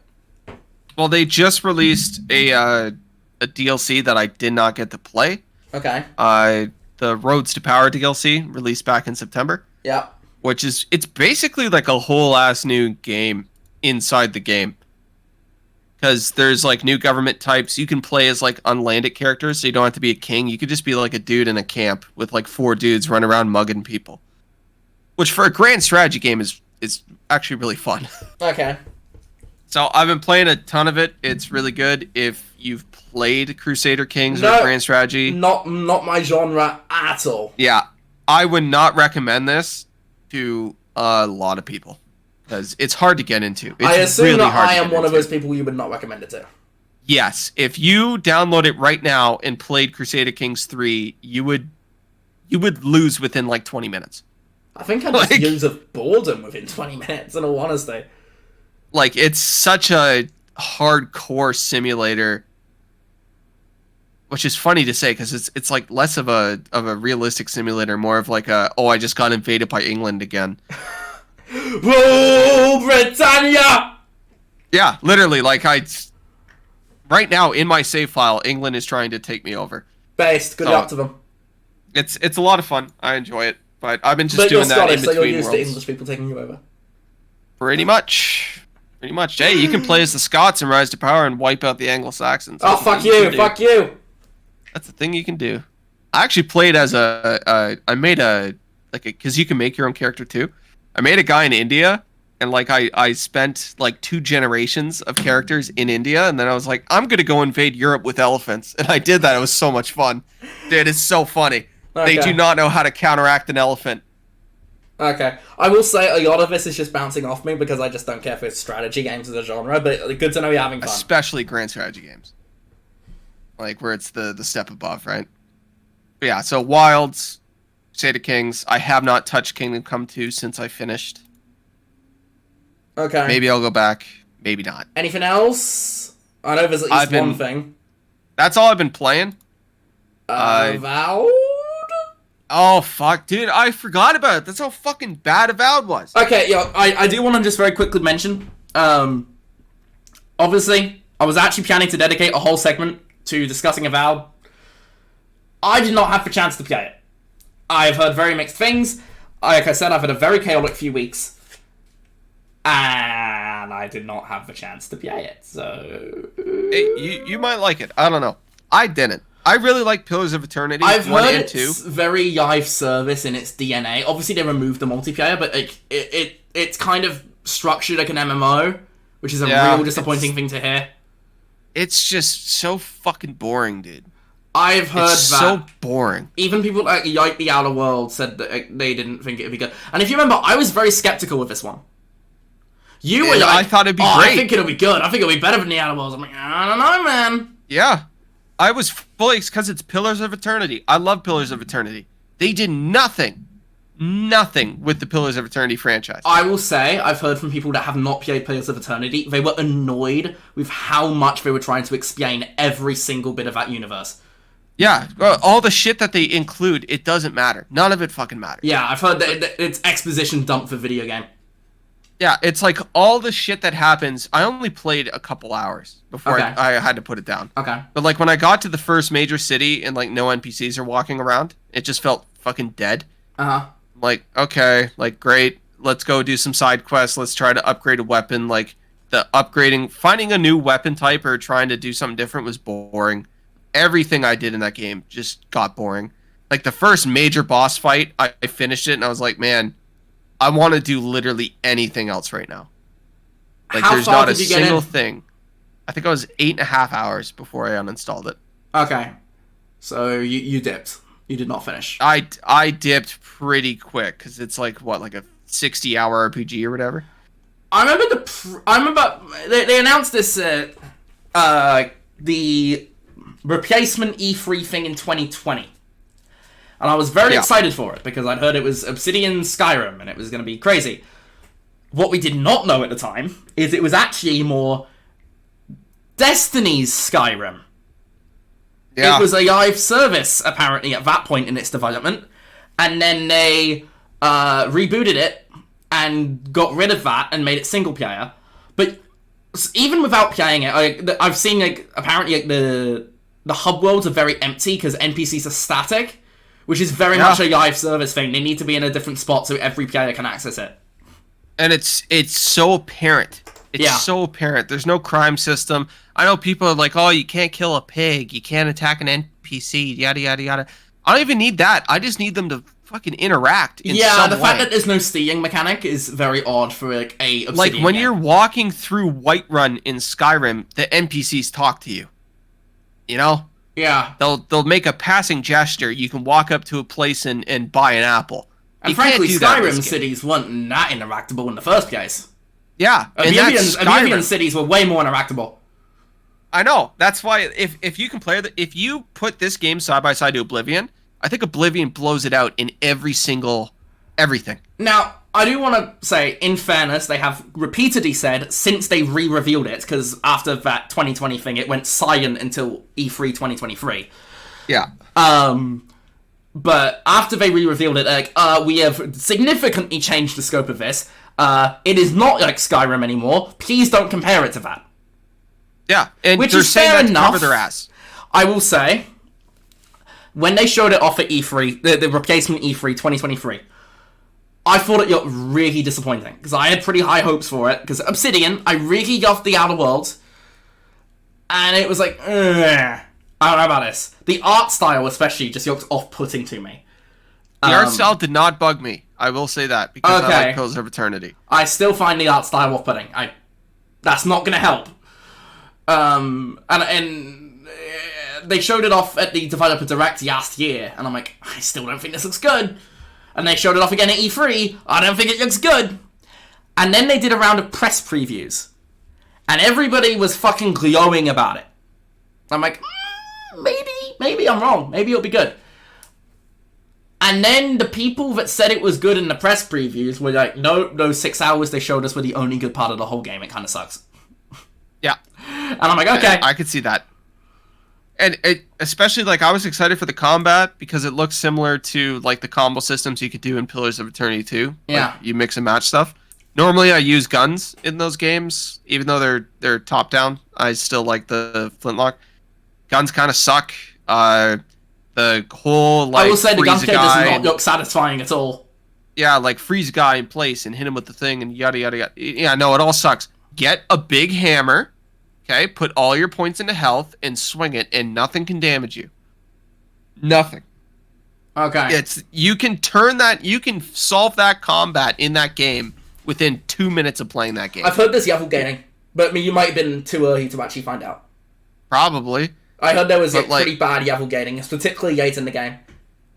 But, like, I can't imagine a situation because it's the same thing Dragon Age of Veilguard ran into, where if you know how to dodge and you get really good at the combat really quick, you can just fight whatever and it doesn't matter.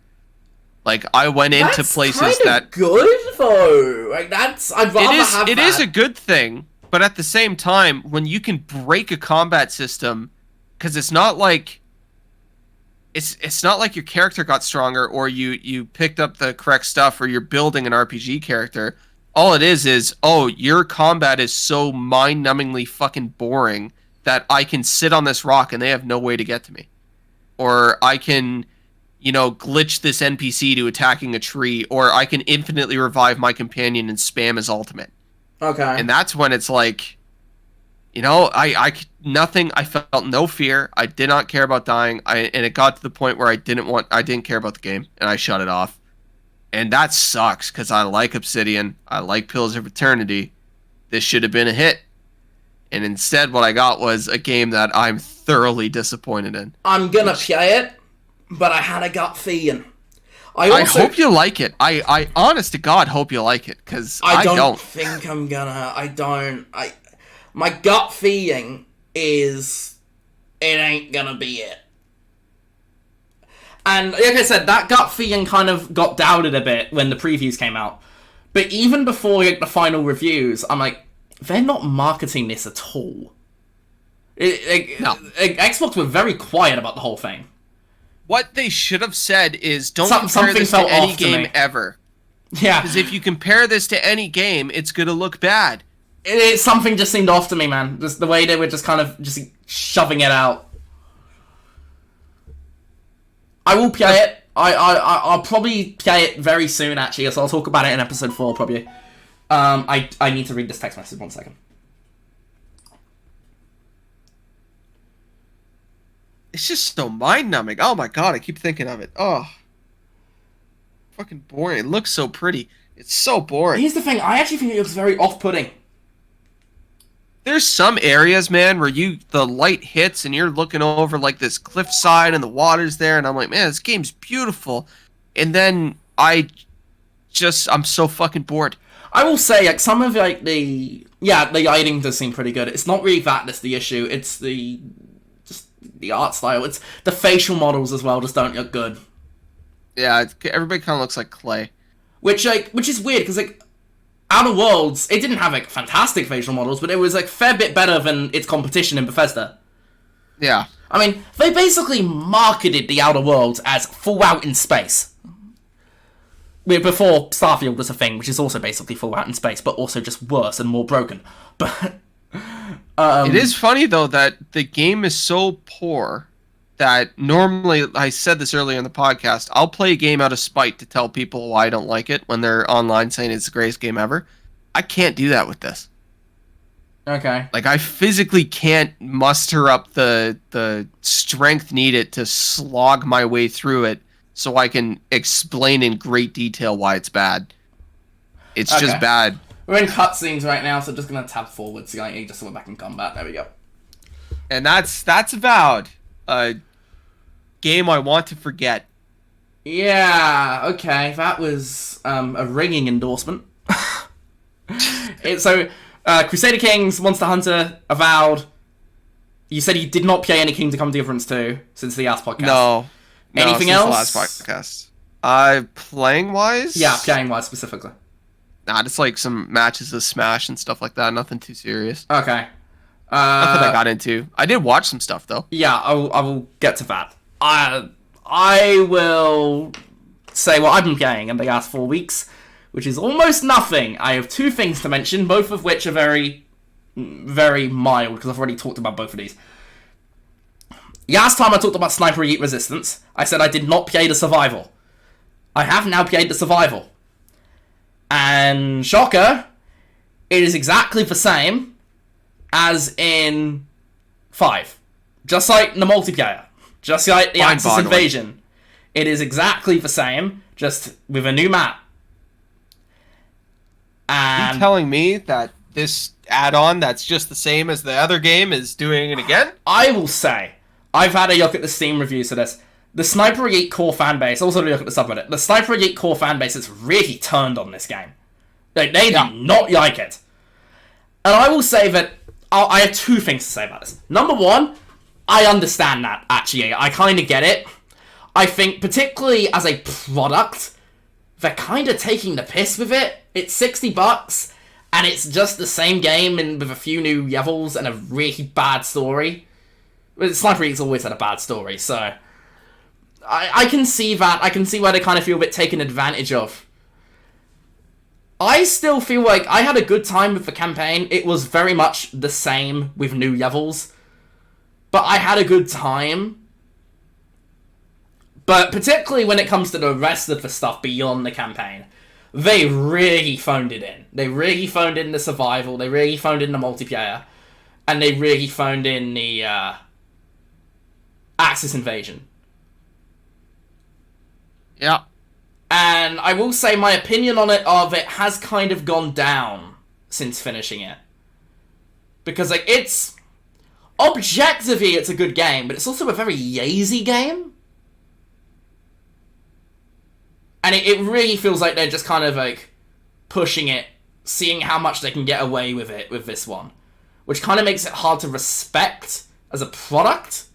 Even though as a video game, it's fine. Yeah. Which is basically what I said about it in the last episode. The difference is I said I couldn't say anything about the survival because I didn't play the survival. Which is just, it's horde mode. And it was in 5 and it is here. Nothing has changed. The objectives haven't changed. It's just new maps. So.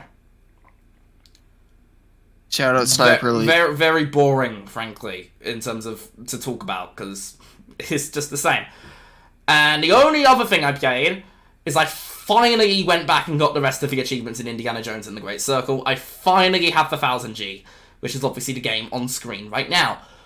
And again, it's the same opinion as I had before. It's a good game that is actually a really big slog to get the 1000G for, because you have to do like a bunch of stupid collectibles and you have to backtrack and get all of them, and it's not hard. It's actually a pretty easy platinum 1000G, whatever. It's just really boring. It's boring, and I don't think that about the rest of the game. I actually think like the core campaign path is actually really good. I still think it's a good game. I did not have too much fun getting it. It was annoying because it was close enough where I felt like, oh, I might as well. I was close enough to the 1000G, but it was just far enough to that the process of actually doing that was a bit frustrating.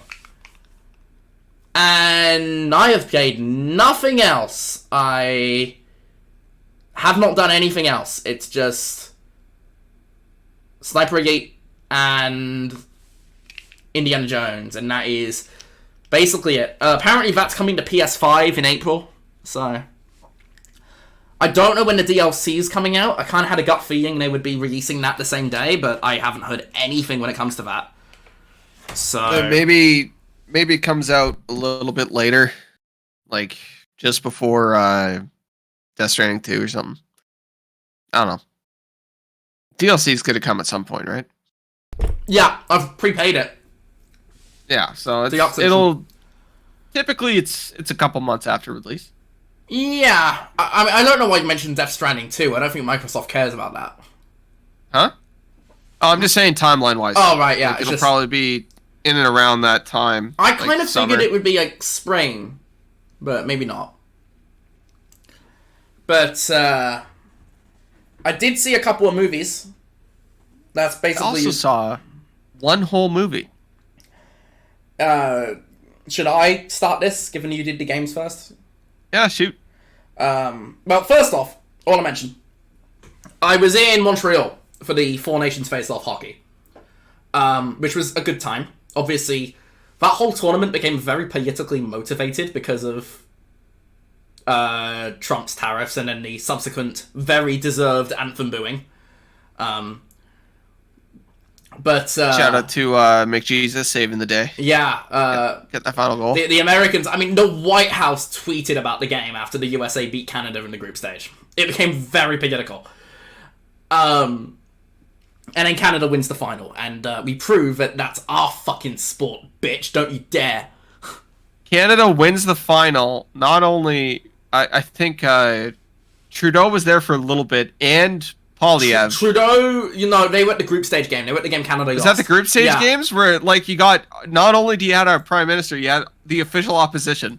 And they weren't GSP. there to talk shit. GSP as well. They weren't there to talk shit. They were just there to be there. I mean, our former prime minister. He technically is still our prime minister, but only for like another day, because Mark Carney's been elected. And that's the last of Canadian politics we're going to talk about, or even politics in general. But obviously that tournament did become very politically motivated, so it was really nice to get the dub. But I did not go to those. I went to the first two games of the tournament, which was Canada versus Sweden and the USA versus Finland. That was fun. That was a good time. However, I stayed overnight, because the back-to-back days, like Wednesday, Thursday, right? Yeah. The Thursday morning, we got the biggest fucking dump of snow ever. It was massive. Have you ever been in Quebec for a snowfall? Yes! That one! Okay, that's your first one. Yeah. It's pretty brutal. So, I went to... I was only going to do one movie. I was going to see the Captain America film because I just wanted to kill time. But because the weather was so bad, I went to another movie before that, which was Companion, which is like a horror movie-ish, sort of horror movie, more like psychological movie about an android AI girlfriend thing which gains sentience and tries to kill everyone. Really good movie, but dude, the guy's an absolute dick. Like, you are absolutely rooting for the fucking AI robot killer by the end of it, because it's known this guy's an absolute dick. That's kind of funny. I feel like that's intentional. I feel like she's supposed to kind of be the good guy, even though she's a mass murderer. I think it's more of a commentary on relationships and also just tech bros in general, because fucking freaks. But it's a good movie. It's a fun time. It's pretty funny, actually. Like, it's a good time. It's a good movie. Did not do well at the box office, but sure, it's out on streaming services now. So, the only other movie I saw was Captain America: Brave New World, which wasn't good at all. It was a movie. It was a movie. I will say I expected a disaster. I only got, like, 3/4 of a disaster, which is not high praise, but it's outside the bottom 5 MCU movies, but that only speaks to how bad the bottom 5 are. And bottom 5 are all, like, last couple years. Yeah, I actually think they are. I think it's worse than any of the films up to Endgame. It's brutal. It's not good. Have you seen it? Yes, kind of. Kind of, okay. What happened? I fell asleep. So I don't really count as watching it. I fell asleep. I was probably like 20 minutes in. I woke up and he was fighting Red Hulk. That fucking finale. Some of the worst CGI I've ever seen. Ever. Yeah, that is the finale, because I think the movie ended like 10 minutes later. Oh, yeah, so you missed this kind of interesting bits and you saw the slop. Yeah, literally, my girlfriend was just staring at me. She's like, "You were passed out that whole movie." I'm like, "Yeah, I was boring." Like, I will say happened? the parts She's like, that you skipped were actually the most interesting parts. Yeah, that happens. Did that with the Eternals too. What the fuck? Just break the fucking wall. Sorry, I'm just an idiot in this game show. I don't know what, but yeah, as I was saying. There are some interesting ideas. They definitely try and be more political. Obviously, very unrealistic to have a president of the United States that takes accountability for his fuck-ups and turns himself in when he commits a crime. But I digress. It has some interesting ideas. It does play to the "you're not Steve Rogers" stuff in kind of interesting ways that actually would have really furthered Sam as a character if they kind of committed to it, but they just kind of had bits and pieces of it, and then they just kind of dropped it. There was a conversation between Cap and Bucky, where he's like, "Steve made a mistake, can't do this," and it's like, "No, you're not. You're your own thing." And I thought they really could have tried to establish him as a distinct character there, but then it's like, no, I'm just gonna go build the Avengers. Because he's the Falcon. You know how cool it is to be able to fly? Yeah. With big ass metal wings, put some guns on that shit, have him kill terrorists in the Middle East. Would have been awesome. Yeah, I don't know. I feel like it was a bit of a cowardly movie in a lot of ways. It didn't want to commit either way, to making him fully Cap or to making him just his own unique character, or even just something in between. But it doesn't really do that either. It just kind of there were some cool ideas. And it's an open secret that the production of this movie was a shit show, and you can really feel it, because the editing is really choppy. Like, it is borderline incoherent at points. So sucks. And also, like the actor. It might have been. Oh yeah, Anthony Mackie is great. He's really good. Also, this might have been the screen, but did any of the movie, particularly at the beginning, there was like Vaseline smeared over the screen or something? Did you see that? I think that might have been your screen, dude. Okay, I asked somebody else if Did you see it in IMAX? I did, yes. I did not see it in IMAX. Maybe it was an IMAX issue, because I was talking to somebody else who I think saw it in IMAX, and he was like, "Yeah, no, it was a mess." Yeah, because I saw just regular, hobo theater, I guess. Yeah. I saw it the first showing, because I had to do an afternoon showing, because I was going to a hockey game. It was like a 5 p.m. showing. Oh, Lord. You and 2 people? It was actually pretty busy. It was Montreal, right? It's a pretty big city. Oh, sure, and everybody's trying to escape the snow. That too, yes. Awful weather that day. Awful weather. Yeah, not a good movie. Not the worst movie, but not, like, a good movie. And I think this is a good segue, because we were talking about the MCU. There was another MCU thing that came out in the last 4 weeks, which I have not seen, but you have. Daredevil. Yeah. Is it good? Daredevil fucking rocks, man. Like, it's so good. They didn't Disney-fy it. Like, it's still that kind of hardcore Daredevil. I've heard pretty mixed things about it, to be honest. I've heard it's like not as good. I think it's pretty damn good. I think I've only seen 2 episodes. I think that's all that's out. But the stuff that they're doing with, because I've always liked Daredevil, but the stuff that they're doing with them is pretty sweet. I thoroughly enjoy every second of it. I can't say anything because it's just spoilers after 3 minutes.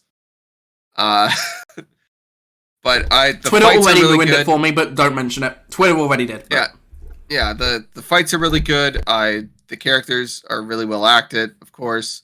Like, what's his name is Matt Murdock. Perfect fit. He's the main guy in Expedition 33, by the way. Yeah, so that makes me more excited for Expedition 33, to be honest. Such a good actor. But it's such a good actor. It's refreshing. He kills that role too. Like he just kills it. Yeah, he embodies it. Yeah, I mean, this is obviously going from like the old series and No Way Home and shit. It's like a 10-minute scene where he's talking to Kingpin, and I was actually so into it. I've seen bits and pieces of that scene, I think. I would love to watch more conversations between the two of these guys. Yeah. I think episode 3 is tonight, by the way. I think it's I'm excited I'm going to be watching it tomorrow, because I'm watching it with my girlfriend. Okay. Well, I'm glad to hear that you like it, because I've heard a pretty wide range of opinions on it, actually. And you know me, I'm an MCU fucking hater. It takes a lot for me to like something from the MCU. Well, you're not like you're more of like a Phase 4 and 5 MCU hater, right? Don't you like the old ones mostly? I think the last time I sat through a Marvel movie and went, that was fucking awesome, I want to see it again, was Black Panther 1. Guardians 3 for me. Guardians 3 was good. I didn't go back and watch it again. I saw it twice. I did like it. I don't think I've seen it since then.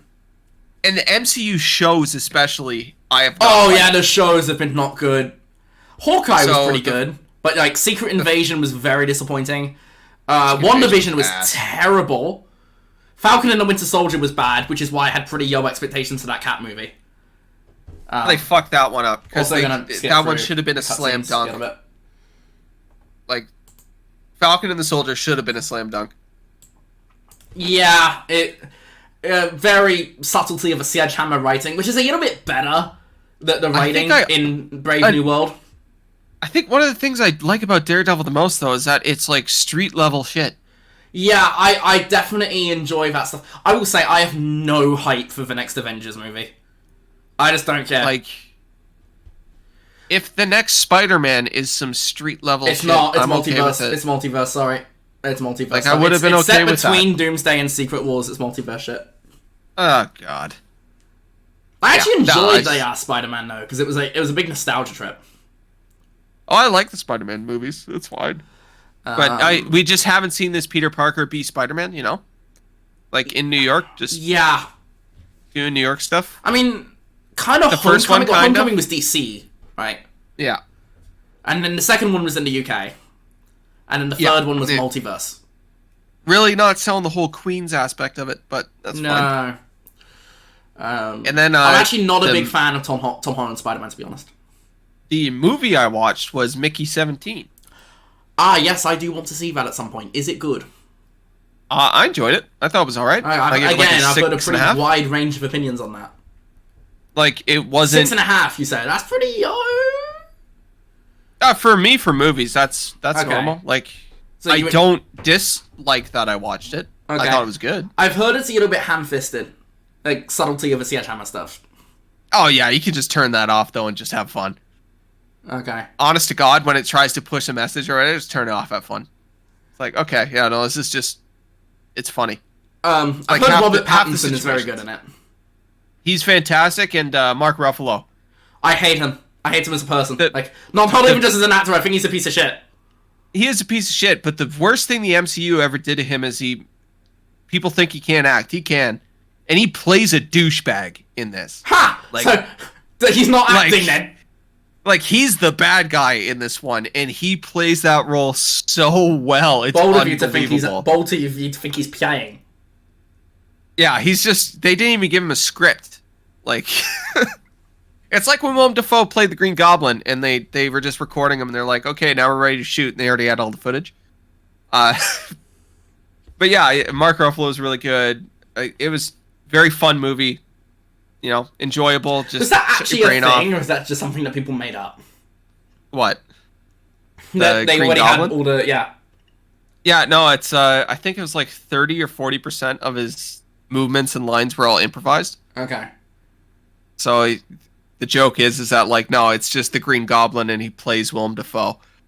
Uh, Okay. but yeah, no, I'd say see Mickey 17. It's worth a watch. You know, excuse to eat some popcorn, watch something funny. The ending is pretty funny. I honestly don't think I'm gonna have time in like the near future, so who knows? It'll probably be on streaming soon. Yeah. I do want to see it though. Okay, I do want to see it. I think this trailer looks cool. I like Robert Pattinson a lot. Ever Ever since Twilight. Any other movies since the last podcast episode? I don't know if I have watched any movies since the last podcast episode. I mean, that was like 4 weeks ago, so. I'm trying to think, like just stuff on Netflix, but like I don't think any. You don't want to talk about like the fucking 28 episodes of Grey's Anatomy I watched. Do you actually watch that shit? Dude, I'm on season 14. Jesus fucking Christ. Dude, that shit's actually so good. Watch the Bomb episode, season 1, episode like 5, I think. That'll get you into it. So. Yeah, no, just like anime and fucking Grey's Anatomy. That's been my. So we're done, I think. My other shows. Yeah, that's it. I think that kind of wraps up episode 3. So let me just.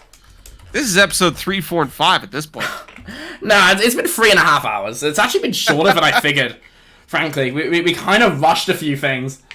Yeah, But, some of them it's like, what more do you have to say? Yeah. You know? I don't think there's any like big events scheduled for the next 2 weeks, so probably like the main conversation points of episode 4. I mean, who knows, something crazy might happen, but I will try playing some Avowed and see how that goes.